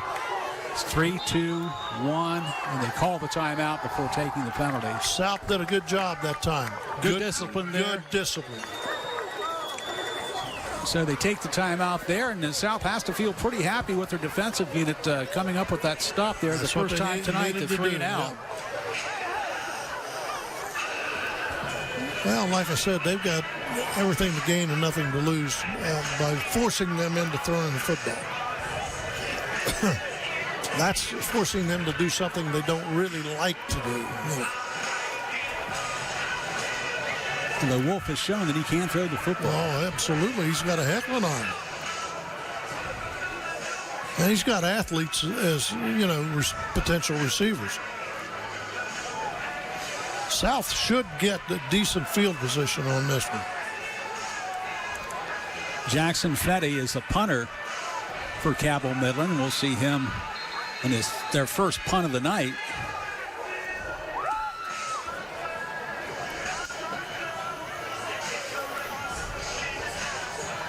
The Knights coming back out on the field.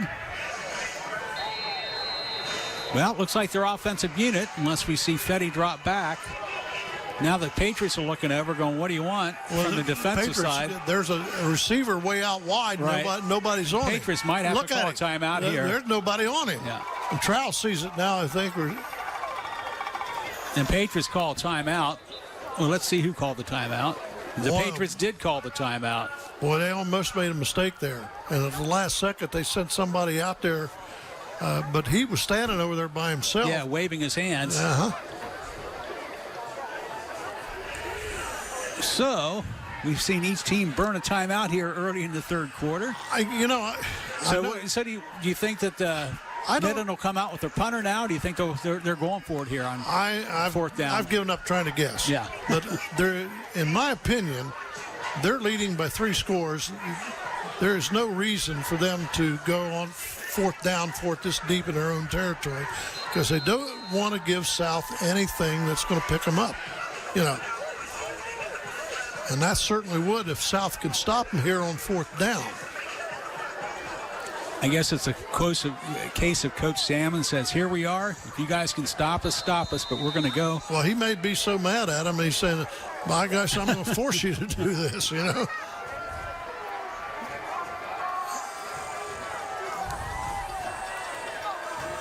Offset I formation. It's a pitch out. The pitch out is to Fetty, and Fetty across the first down yardage and more. Fetty with a stiff arm. Fetty, one man to beat. Fetty, stiff arms, gets pushed down at about the 12-yard line. About 60-some yards on the play. I think there's a flag on the play. Let's see. It's a nice run. He picked it. As we look at it, he gets pushed out of bounds. He was heading towards a personal foul against Cabell Midland. Let's see if that came during the run. So let's see where they marked the ball back from.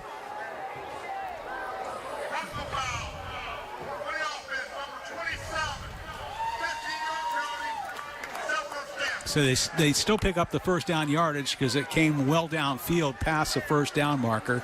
And the ball will be placed at the 39-yard line. So that's where Cabell Midland picking up on that fourth down pickup there.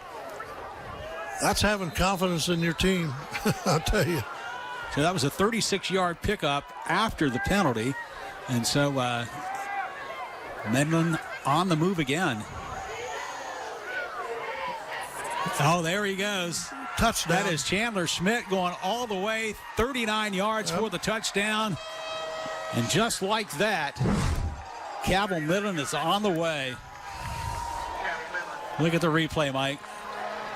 There was nobody out there. He just ran right past everybody. Chandler Smith's a senior, and he gets the job done right there. He's rushed for over 1,000 yards. Smith last week ran for 4 touchdowns and 96 yards, and he's doing incredibly well.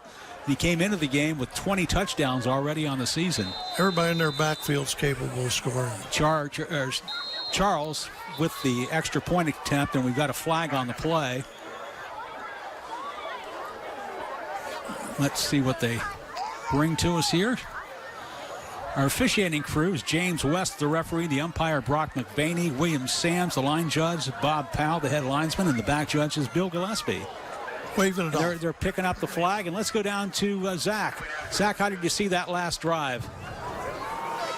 Yeah, Jim, one thing I wanted to touch on is that this Cabell Midland offense will always go for it on 4th down. It could be 4th and 30, and they're going for it. That's why there's no surprise there that they went for it on that 4th and 6 call deep in their own territory. One thing to look out for, you mentioned it up there, guys. You guys are dry up there, but I'm getting wet down here. The rain is coming down. It hasn't affected Cabell Midland too much, but for Parkersburg South, the coaches have been telling them, try to strip the ball, try to get a turnover. It's hard to stop this offense. They're going to get those long runs, but the coaches have been like, strip the ball, try to get that ball loose and get a fumble. Turnovers are going to have how to get back in this game. But, guys, I wish I was up there in the booth staying dry with you guys. Oh, it's comfortable. We feel for you, Zach. It's 52 degrees out there in the rain. That can't be any fun. And with that touchdown and extra point, Cabell Midland extends its lead to 50-21. Now Charles getting ready to boot the ball away. So she's had mostly short kickoffs on the night, and we'll see if that trend continues. Onside kick. They go for the onside kick, but fortunately for Parkersburg South, that is, they pick it up, and I think that's Smith, Wade Smith, who's the kicker for the Patriots, also getting it done on special teams as he gets that falls on it and gives the Patriots good field position. Jim, I believe that we've had more onside kicks tonight than in any game we've ever done. I think in the last 20 years that we've covered. Yeah. 1st and 10 for the Patriots. And we're ready to play. Shockey, the low snap, and Shockey knee touched the ground, I believe. Yes, the official said he did. So as he bent down to pick up the ball, his knee touched. And in high school and college, once that knee hits the ground, the play is over. It's dead. So that'll be a loss of 4 yards or so. Bring up 2nd and long. And we have to point out again that this is a restructured offensive line due to injuries, so a lot of people playing in new positions along that offensive line. I think they have. They said they have 4 new starters there. Aiden Cook in motion. Shockey will hit Cook.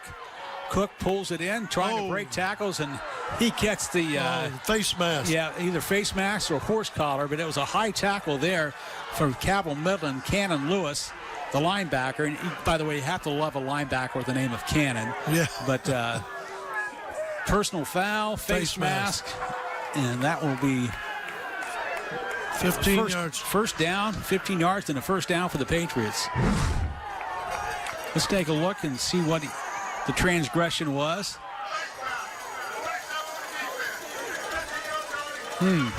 May have gotten him up around the collar. I don't know if he necessarily got the mask. Yeah. Looking at that replay. Wait a minute, they say he's a yard short now.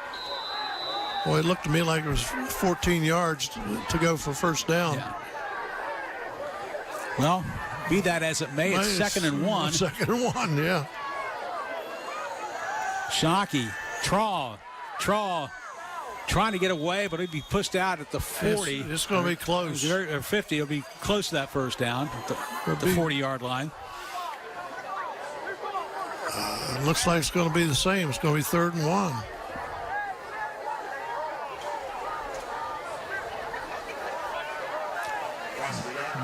Yeah, I can say a loss of a yard. Yeah. So 3rd down and 2.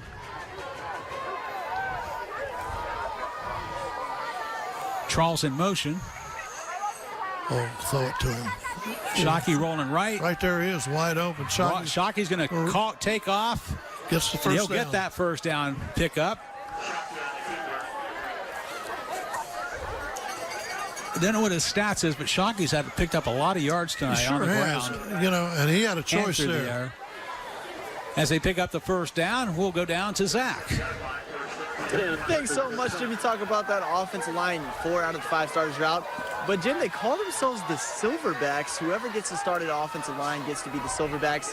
They wear a black practice jersey. It was started by Coach Tanner. It's the first year they're doing it. It's because of their stand. They have a straight back, and they like the strength and the power of a Silverback gorilla. It's something that this offensive line unit really embraces. They love talking about it. They love saying that they have the power and strength of a gorilla. And tonight, I know the snaps have been a little low, but they've blocked pretty well tonight. They're giving Shockey some time in the pocket, and every time the wide receivers gotten out in space, they've gotten there as fast as they could. This backup offensive line is holding their own, and the Silverbacks have come to play today. Thank you, Zach. Shockey was sacked, and there was a hold on the play there against the Patriots. And so Midland will accept that penalty. So still first down, but it's first down and a long way to go. First down about 23 yards as a guesstimate here.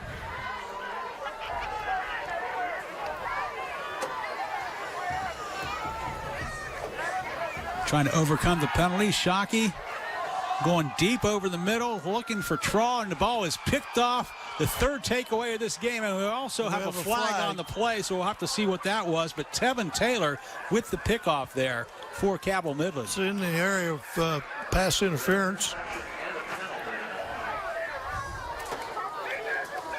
Pass interference against Cabell Midland. That will negate the turnover, and that'll help the Patriots eat into that first and 23 yard. So it'll be 15 yards from the line of scrimmage.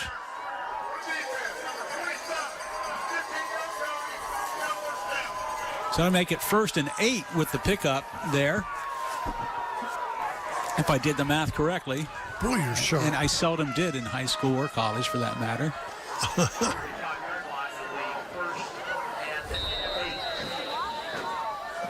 So if exchange of flags here, the Patriots would like to exchange some points here on this drive after Midland scored on their last possession. Shockey hitting his receiver, crossed the 30 to the 29-yard line. Nice pickup for the Patriots there. It was Braden Townsend, the junior, 6 foot, 150-pound junior, his first catch of the night, and it's good for a good pickup there.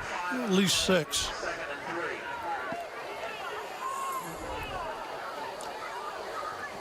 Aiden Cook in motion in the backfield. Shockey looks at him, but then he throws it deep over the middle, trying to go to Shaw. It is picked off, I believe. No, incomplete. Incomplete. There's some pushing and shoving. It was Trall for the Patriots on offense, and also number 1 for Cabell Midland, Alex Smith. Smith, number 1, covering number 1, and incomplete on that play. He was double covered, by the way. Trall had a chance to get that ball. He went up in the air above the defenders. Trall plays basketball during the winter, so he's used to going up for rebounds. Now Shockey calling his own number. It keeps working, and why not? He got the first down. Across the 25. That'll move the chains. 24-yard line, we'll call it, 1st and 10 for the Patriots. We're halfway through the third quarter here. It's 6:01 mark. The Patriots trailing Cabell Midland 50-21. If you like offense, you're seeing a lot of it tonight. If you like penalty flags, you're seeing a lot of them as well. Shockey rolling right, throws into the flat, incomplete. His intended receiver was Tristan Walker. You know, that'll bring up 2nd down. That's an example of what I said in the first half a couple of times. He gets out there, but he does not square his shoulders up toward the target. And what happens, he throws the ball across his body. It causes the ball to be short. And he's got a good arm. Shockey's just a sophomore, so they'll be working on his technique in the upcoming years here at Parkersburg South. He's going to be a good one. He's got great potential. Shockey fakes the handoff to Traw. He flips the pass out into the flats. It's incomplete. They said it was a forward pass. A Knight player seized the moment there. Thought he might get a all the way to the house. Schmidt thought he was taking it for a touchdown. I think he was trying to hit 28, Aiden Cook. But Cook was headed downfield to block. So that'll bring up 3rd and 10 for the Patriots.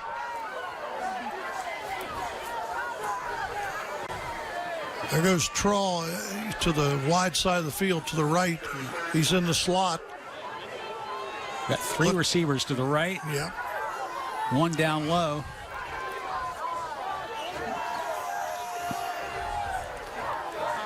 Shockey has to dance a little bit. He hits Traw. Traw gets spun down around. If they only had tearaway jerseys still, Mike. Yeah. Kind of expensive. That was your favorite 27, Cannon Lewis. Cannon Lewis, and that's that'd be a loss of the play, so it's going to bring up 4th down, about 4th and 13 for the Patriots, and no doubt they'll go for it here. I'm looking for Traw. I think he put him to the short side of the field. Yes, he did. He's into the sideline.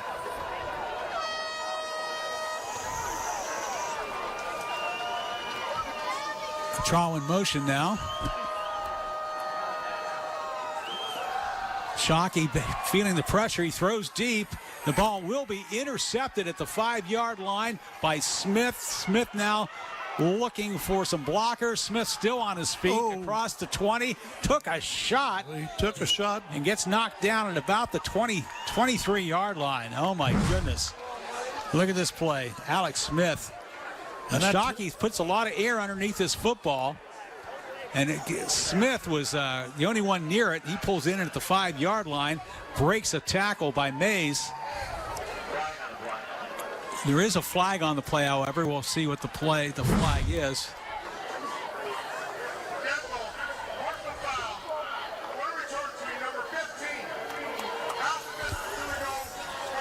Yep. So you hear the call, dead ball foul after the post possession, the chains of possession, and that's why Patriots don't get the ball back. They'll move it back inside about the 13-yard line. It'll be 1st and 10 for Cabell Midland.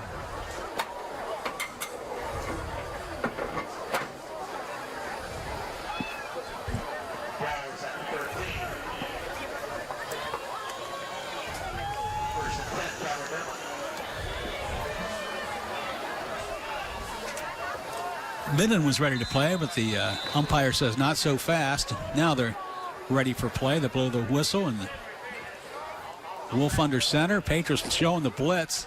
Wolf calls his own number. He'll pick up 2 or 3 yards. Yeah. And there's about 2 or 3 Patriots had a piece of him and bring him down. You see the fans on hand for this one. Bundled up, trying to stay dry. A cold night, the low 50s in Parkersburg with the mist of rain in the air.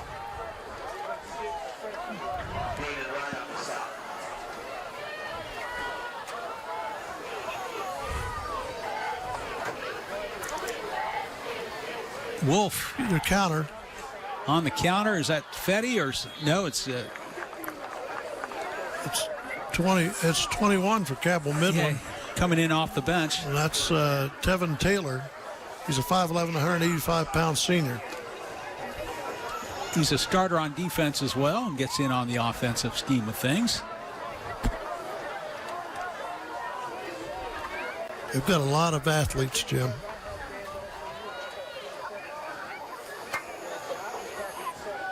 That is Schmidt. Schmidt jucking and jiving and moving. He'll pick up the 1st down. And I'll move the chains. Ball's at about the 37-yard line. That was a 13-yard pickup on the play.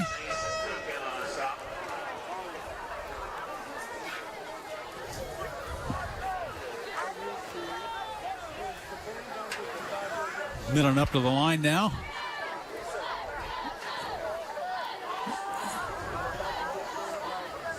give a wishbone look there. Yeah. Wolf once again to Tevin Taylor. Moves the ball across the 40 at about the 41 and a half.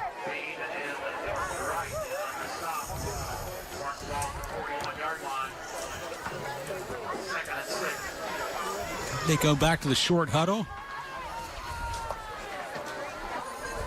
Under 3 minutes to go here on a running clock in the third quarter. Cabell Midland with the ball and the lead of 29 points. The offset I formation. Quick hitter up the middle. No, he pulled it out, and then they gave the ball to Taylor again. Taylor across the 40-yard line, and that's a 19-yard pickup. Let's go down to Zachary. What do you have for us, Zach? Hey, Jim. Someone to look out for on this Parkersburg South defense is the sophomore Gage Wright. He leads the team with 64 tackles, 8 tackles for a loss, and go ahead and add him 4.5 sacks as well. That leads the team. He's only a sophomore, so this is a guy to look forward to in the future as well. He's in on a few tackles. I've seen him get a few half tackles, assist tackles, and some solo tackles as well. He's got a lot of advice and a lot of wisdom from Cyrus Traw, someone he looks up to. He's trying to work on being a slot wide receiver as well. That's what Cyrus has been working with him. And he's on that tackle right there, actually number 2. And he also has a little Madden competition going on this Patriot team. Him and Aiden play a lot of Madden. He uses the Pittsburgh Steelers all the time. He says he usually wins against most of his teammates, but this is a guy for the next 2 years, Mike and Jim. Watch out for him. He already leads the team in tackles. He wants to make All-State eventually by the time he's finished here at Parkersburg South. Thanks, Zach. Jackson Fetty on the run, 21 yards for the pickup. First down, ball's at the 19-yard line, and that running game is proving to be just about unstoppable for the Knights. Oh, it's Schmidt looking for running room, cutting back, and the ball's on the ground. I think a Patriot might be on it. Yep. They say they have it. Let's see what the referees say. The referees say it's Parkersburg South football. Don't know who was at the bottom of the pile. We'll take a look at the replay, but I saw Schmidt get stripped of the ball. What happens here, Jim, is oftentimes happens to good running backs. They try to get extra yardage and end up losing the football. That was totally good effort on his part. He just lost a handle. I think that might have been Demetrius Gearhart, that was on top of that football. But the Patriots do get the takeaway.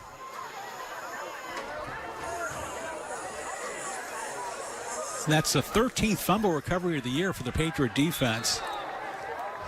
Another low snap. Busted play for Parkersburg South, and Shockey can just fall on the ball. Loss of 2. Snap back to the 16-yard line.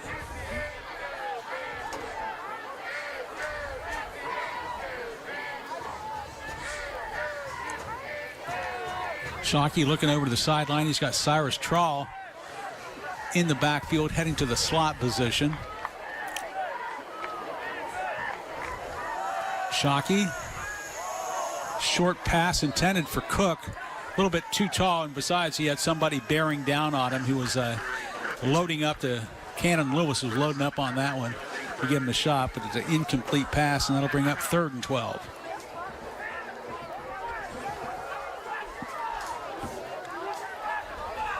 You know, Zach was talking about Gage Wright just being a sophomore. Patriots have some good young sophomores in the starting lineup, as well as some great juniors, that is. So things will be looking up for the Patriots in the next couple of years. Low snap. It's a pitch out, the lateral. And that's Aiden Cook. Brings it out to about the 16-yard line, 17-yard line. So not much there. And that should be the final play of the third quarter as we wind down under 20 seconds. Patriots not showing any urgency here, so that will do it for the third quarter. Both teams will head to the sideline as the clock winds down to 0. And at the end of the third quarter, it's Cabell Midland on top of Parkersburg South, 50-21. We'll be back with fourth quarter action after this.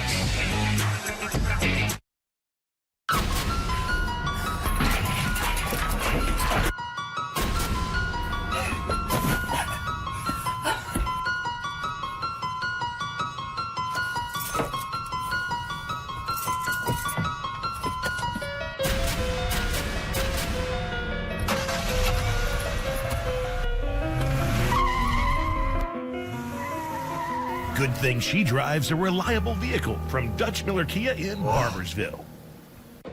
Each of us carries an anchor. It can hold us back. But when we toss it forward into the future, something amazing happens. Our unique dreams built off hard work take shape. At Mount West, struggle does not mean defeat, and tough times will not divide us. So what are you waiting for? Enroll today. Go far, close to home. Mount West Community and Technical College. We are Hometown Sportswear. But did you know we do custom screen printing and embroidery for all types of organizations? We can create t-shirts and other apparel for your church, school, business, and club. We also print youth sports teams fan gear apparel at hometownsportswear.com for all your custom wear needs. Hometown Sportswear, t-shirts, it's what we do, and other stuff too. While other dealers' car prices are going up, Dutch Miller Chevrolet Hyundai in Huntington are bringing them down, up to $4,000 down on select vehicles. This Thursday, October 28th through Sunday the 31st. Come to Dutch Miller Chevrolet Hyundai for the Big Top 10 sale. Find the area's best selection of vehicles starting at less than $300 a month with the prices marked right on the vehicle. Looking for a new ride? Make Dutch Miller your spot to order the vehicle you want the way you want it faster. That's the Dutch Miller Big Top 10 sale Thursday through Sunday, only at Dutch Miller Chevrolet Hyundai in Huntington.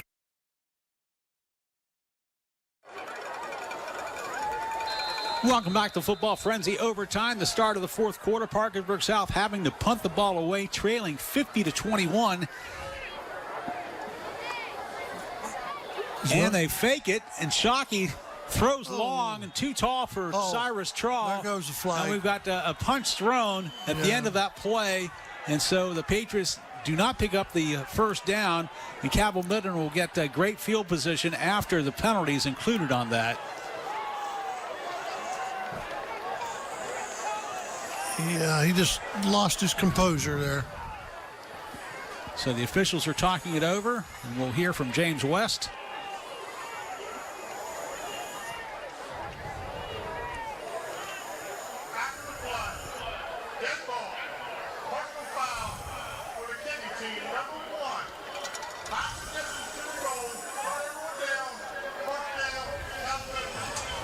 First down, Cabell Midland in the red zone. Hey, Zach, is this still raining down there?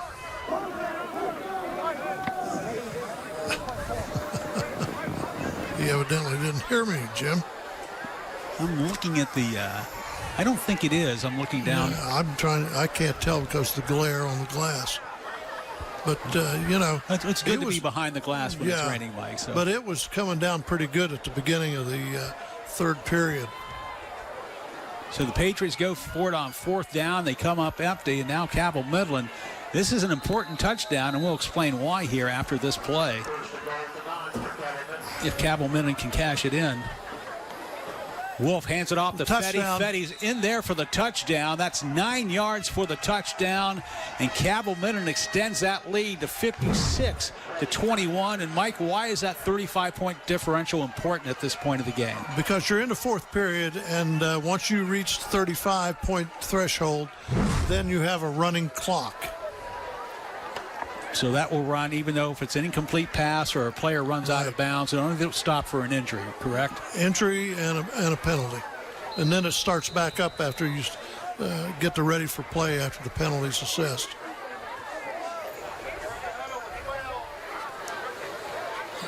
So it looks as if they're going for the two-point conversion here, being up by 35 points. Wolf throws an incomplete. Oh, I did the math incorrectly. It's a 34-point advantage.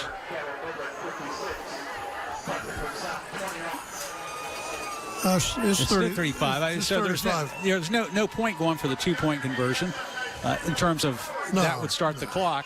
It would. Yeah, and he just said something that I was going to bring up too. It's not like in Ohio. In Ohio, if it gets below 35, then they go back to regular timing. In West Virginia, Once you reach that threshold, it has a running clock remaining part of the game, no matter what the score becomes.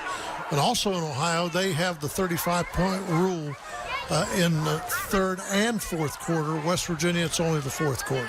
I guess the question is, with that 35-point advantage anyway, and you've got a pretty good kicker in Charles, the decision to go for a 2-point conversion is perplexing.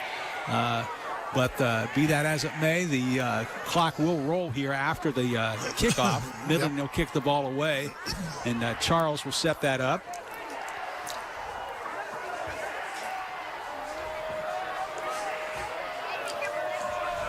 Patriots have to be ready for anything now. I wonder if they work on a squib kick with her, because that's a little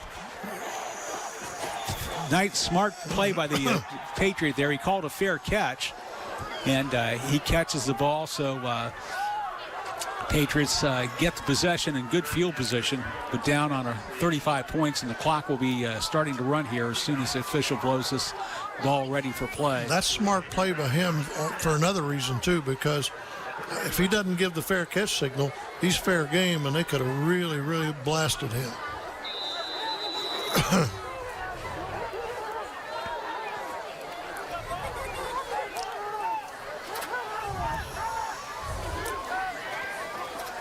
Shockey with Cook beside him. Traw is in motion. Inner hand off to Cook, and Cook maybe a yard. No, maybe just back to the line of scrimmage, actually looking at it, so not much there. Under 11 minutes to go here in the fourth quarter. A running clock with Cabell Midland on top, 56-21.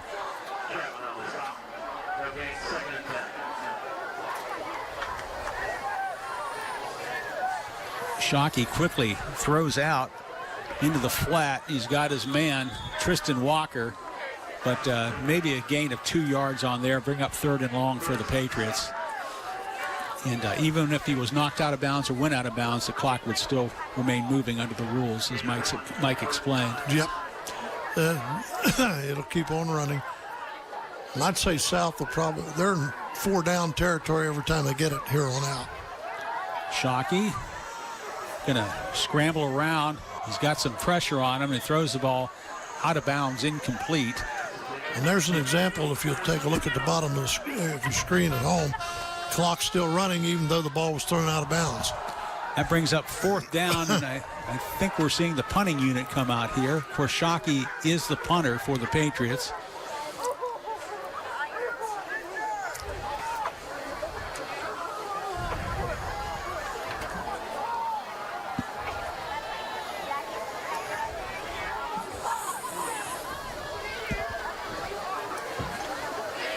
Shockey awaiting the snap. Good snap. He gets the ball away. Hits it about the 28. And Schmidt fields it, looking for cutting up field. Not much running room there. Gets it up to about the 29-yard line. It'll be 1st and 10 for Cabell Midland. And let's go down with a report from Zach along the Patriots line. Zach. Thanks so much, Jim. And barring any comeback here late in the fourth quarter, this will be another win for Cabell Midland. We talked about how they're really high up in the playoff rankings, 6th right now in the AAA rankings. But, guys, this is going to be another win for the regular season. They haven't lost a regular season game since September 10th, and that was to Huntington 21-17. That's the only regular season loss they've had in the past 3 regular seasons. This is a team that is dominating everyone in West Virginia right now. And that Huntington team, the only reason why they lost 21-17 to that is because the clock didn't give them enough time to come back. They were down 21-0 and fought back to make it 21-17. This team is on a tear. They will make a run come playoff time. Back up, you guys. Thanks, Zach. The slippery field played havoc with quarterback Ryan Wolf as he slipped down and dropped for a loss of 8 yards on that. I guess we give the rainy turf, the tackle on that one, but it was tough footing for the junior quarterback.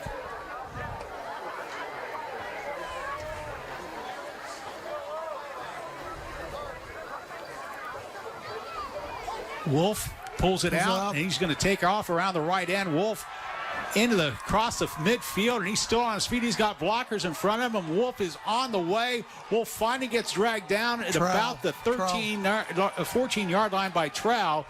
So what a pickup there for the Parkersburg South defense. Gets sliced through here by Cabell Midland. And there was actually a block in the back, and they didn't see it. But Troll did a good job there fending off the blocker, then going and making the touchdown-saving tackle. That was a 66-yard pickup there for Cabell Midland.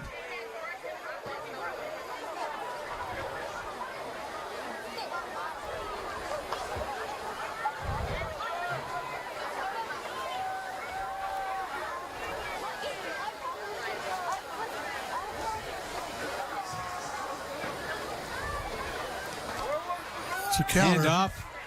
That is Schmidt. Schmidt on his way. Schmidt, 14 yards for the touchdown. Cabell Midland extends its lead now for the score of 62-21. All Cabell Midland in the second half. Good job of number 1 for Cabell Midland. Did a nice job out in front blocking. Smith, excuse me. So the last time they scored, they went for the 2-point conversion. We do see Olivia Charles out on the field to kick the extra point.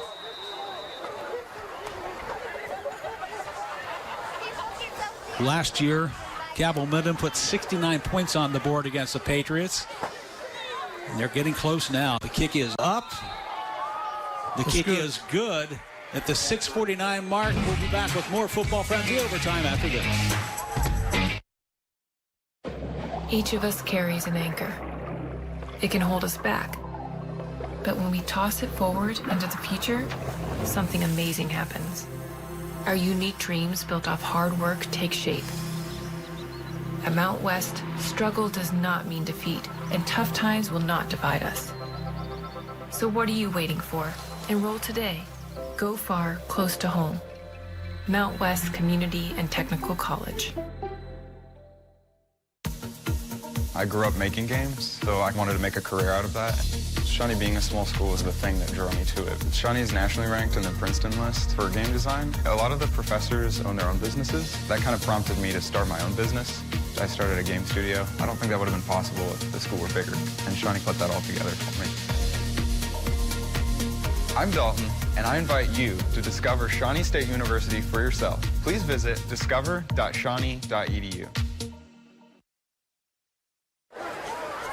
Welcome back to Football Frenzy Overtime, a live broadcast of the Cabell Midland at Parkersburg South football game. All nights on this night, 63-21.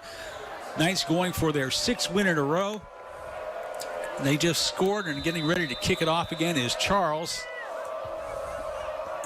Once again, another little pooch kick, and the Patriots put it in about the 35-yard line and get run out of bounds.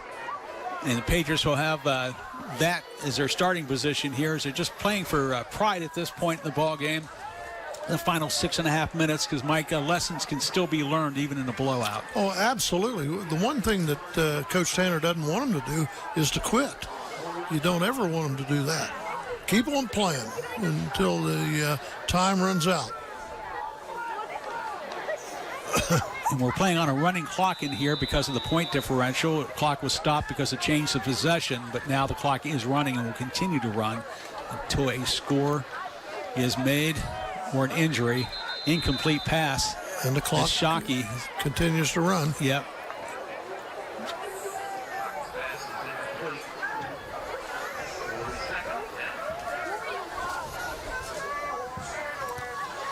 Patriots now will drop to 3-4 with the loss. They have to hit on the road next week to Wheeling Park before coming back for their final game of the season against Princeton. Those two tough teams also. Low snap. Shockey going to get drilled there. 3 or 4 Knights just pounce on him, including Cannon Lewis throwing that little coup de grace at the end there. So it's a big loss there for the Patriots. About 5 or 6 yards. Let's go to Zach along the sideline. Zach, what do you have for us? Yeah, Jim, Shockey's now out of the game. They have the backup quarterback in. Parkersburg South's kind of going to let everybody get some playing time. Now for Cabell Midland, I just got to talk to the ref. Things have gotten a little chippy out on the field. Some inappropriate things have been said on the field. Not something we like to see, but Cabell Midland's probably not going to let up. They're going to try to put up some more points. They got something to prove here on the road. Back up to you guys. Okay, thanks, Zach. Turner Garrettson is in now at quarterback for the Patriots, and he's a 5'11" sophomore, 185 pounds, and it'll bring up fourth down after being brought down there, so the Patriots now will punt the ball away. Shockey will come back into the game, but solely as a punter. He plays quarterback as well. Under the 5-minute mark now. The Patriots need to get somebody else there on the punt team out there, and they do.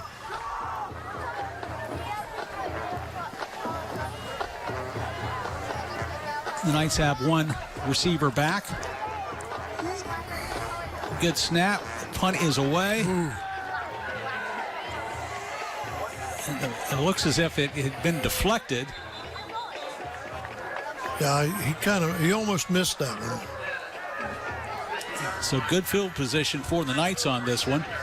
Clock is stopped for the change of possession. Then they'll wind it down. As soon as the play clock is enacted, and referee James West walks back behind the huddle.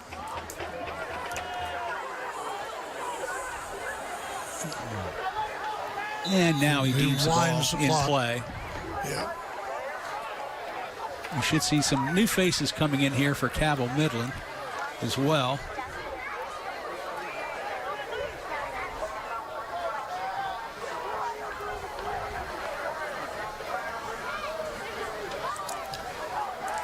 But Wolf was still in there at quarterback, and oh my goodness, he's on his way. It's 33. Running game is unstoppable for Cabell Midland, and they pick up the touchdown there of 53 yards for the touchdown for Cabell Midland. Jaden Branch, I believe that's who that was.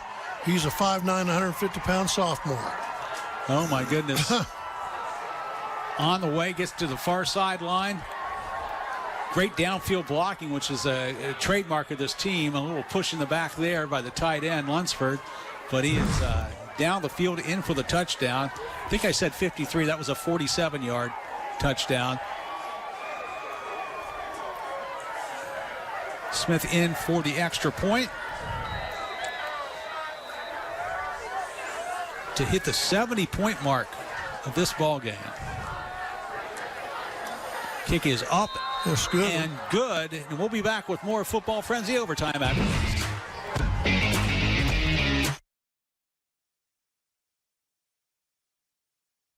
We are Hometown Sportswear. But did you know we do custom screen printing and embroidery for all types of organizations? We can create t-shirts and other apparel for your church, school, business, and club. We also print youth sports teams fan gear apparel at hometownsportswear.com for all your custom wear needs. Hometown Sportswear, t-shirts. It's what we do, and other stuff too.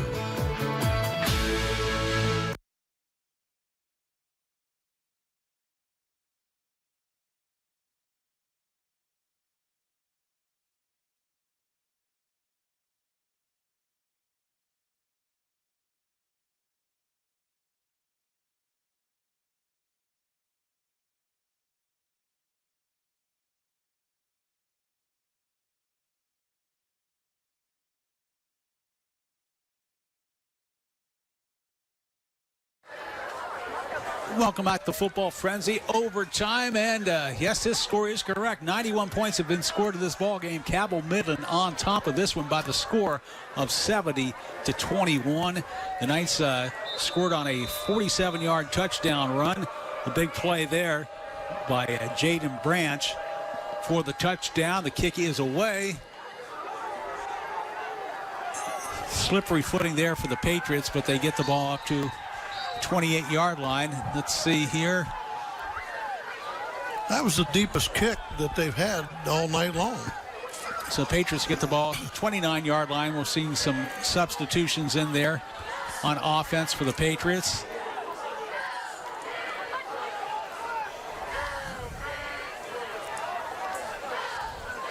A reminder, you can see a replay of this game in Parkersburg on our sister station, WOVA. Fox Parkersburg coming your way tonight at 11:30.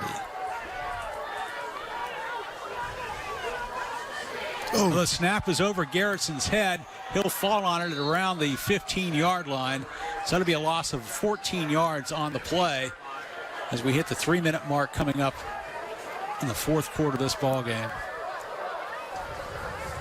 They've had trouble with the snap all night long, you know. And, Mike, how good is this Cabell Midland team, and how far do you think they can go? They've got one loss, but the loss was to the top-ranked team at the time. So do you think that their offense and defense is good enough to compete for a state championship? Absolutely. Absolutely. But I don't know how good Martinsburg is because they're off and running again. Off the X factor from the Eastern Panhandle. Right. Garrison going to the air. The ball is tipped and incomplete. And Zach, will go down to you for your thoughts and observations. Thanks, Jim. I got one last story before we close it out tonight. Stone Ayers, he's a senior on Parkersburg South.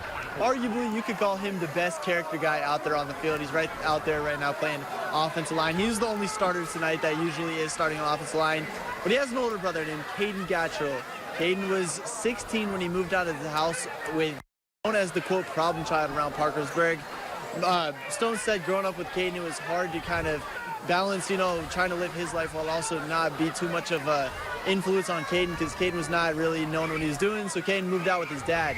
And then he went into the military. He went into the military and turned his life around and really got back on track. And it's inspired Stone now to want to join the military and maybe join the Marines after he's done with high school here.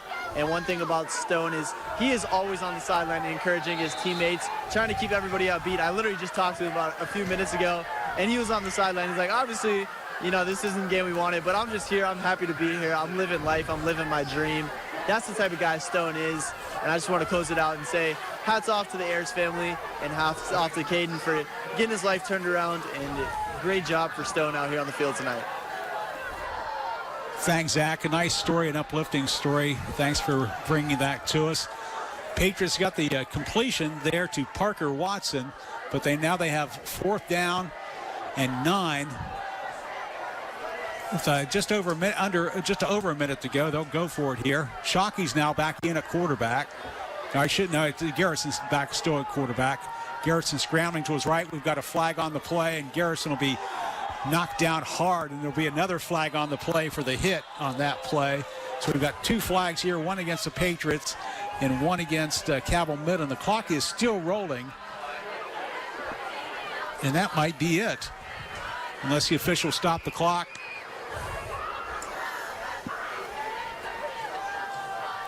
The clock is winding. Setting penalties. And Mike, I think that might be it.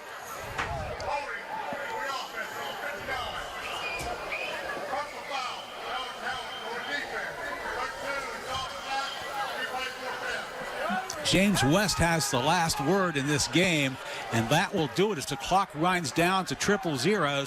It is Cabell Midland defeating Parkersburg South 70-21. And Mike will be got the Eccles Orthodontics player of the game. You could give it to several players on Cabell Midland. Their running game is impeccable, and we'll be back with the Eccles Orthodontics player of the game. We'll keep you in suspense. Mike will have that after this final word. We are Hometown Sportswear. But did you know we do custom screen printing and embroidery for all types of organizations? We can create t-shirts and other apparel for your church, school, business, and club. We also print youth sports teams fan gear apparel at hometownsportswear.com for all your custom wear needs. Hometown Sportswear, t-shirts, it's what we do, and other stuff too. Are you dreaming of fall camping? Blue skies, starry nights, warm campfires? Well, now is the time, and Setzer World of Camping is the play. The inventory is rolling in, and we've got it priced right. Hideout, Springdale, Salem, Passport, Arpod, Hemisphere, Amerilite, and more. Travel trailers, toy haulers, fifth wheels, big and small, new and used. The best brands and prices in the tri-state. Don't miss another weekend with your family. Come to Setzer World of Camping now, because the price is going to go up, and the kids are going to grow up. at Setzer's World of Camping. The purpose of our dental clinic at Williamson Health and Wellness Center is to provide quality dental care at an affordable price to patients that may not have been able to have dental care before in their life. But any patient is welcome regardless of income, regardless of dental coverage. We have a sliding scale fee for patients that don't have dental insurance. If you're on the fence about making a dental appointment or you feel like you're going to be judged, don't feel that way. We welcome all patients here. Give us a call here at Williamson Health and Wellness Center Dental Clinic. While other dealers' car prices are going up, Dutch Miller Chevrolet Hyundai in Huntington are bringing them down, up to $4,000 down on select vehicles. This Thursday, October 28th through Sunday the 31st. Come to Dutch Miller Chevrolet Hyundai for the Big Top 10 sale. Find the area's best selection of vehicles starting at less than $300 a month with the prices marked right on the vehicle. Looking for a new ride? Make Dutch Miller your spot to order the vehicle you want the way you want it faster. That's the Dutch Miller Big Top 10 sale Thursday through Sunday, only at Dutch Miller Chevrolet Hyundai in Huntington. The player of the game, brought to you by Eccles Orthodontics.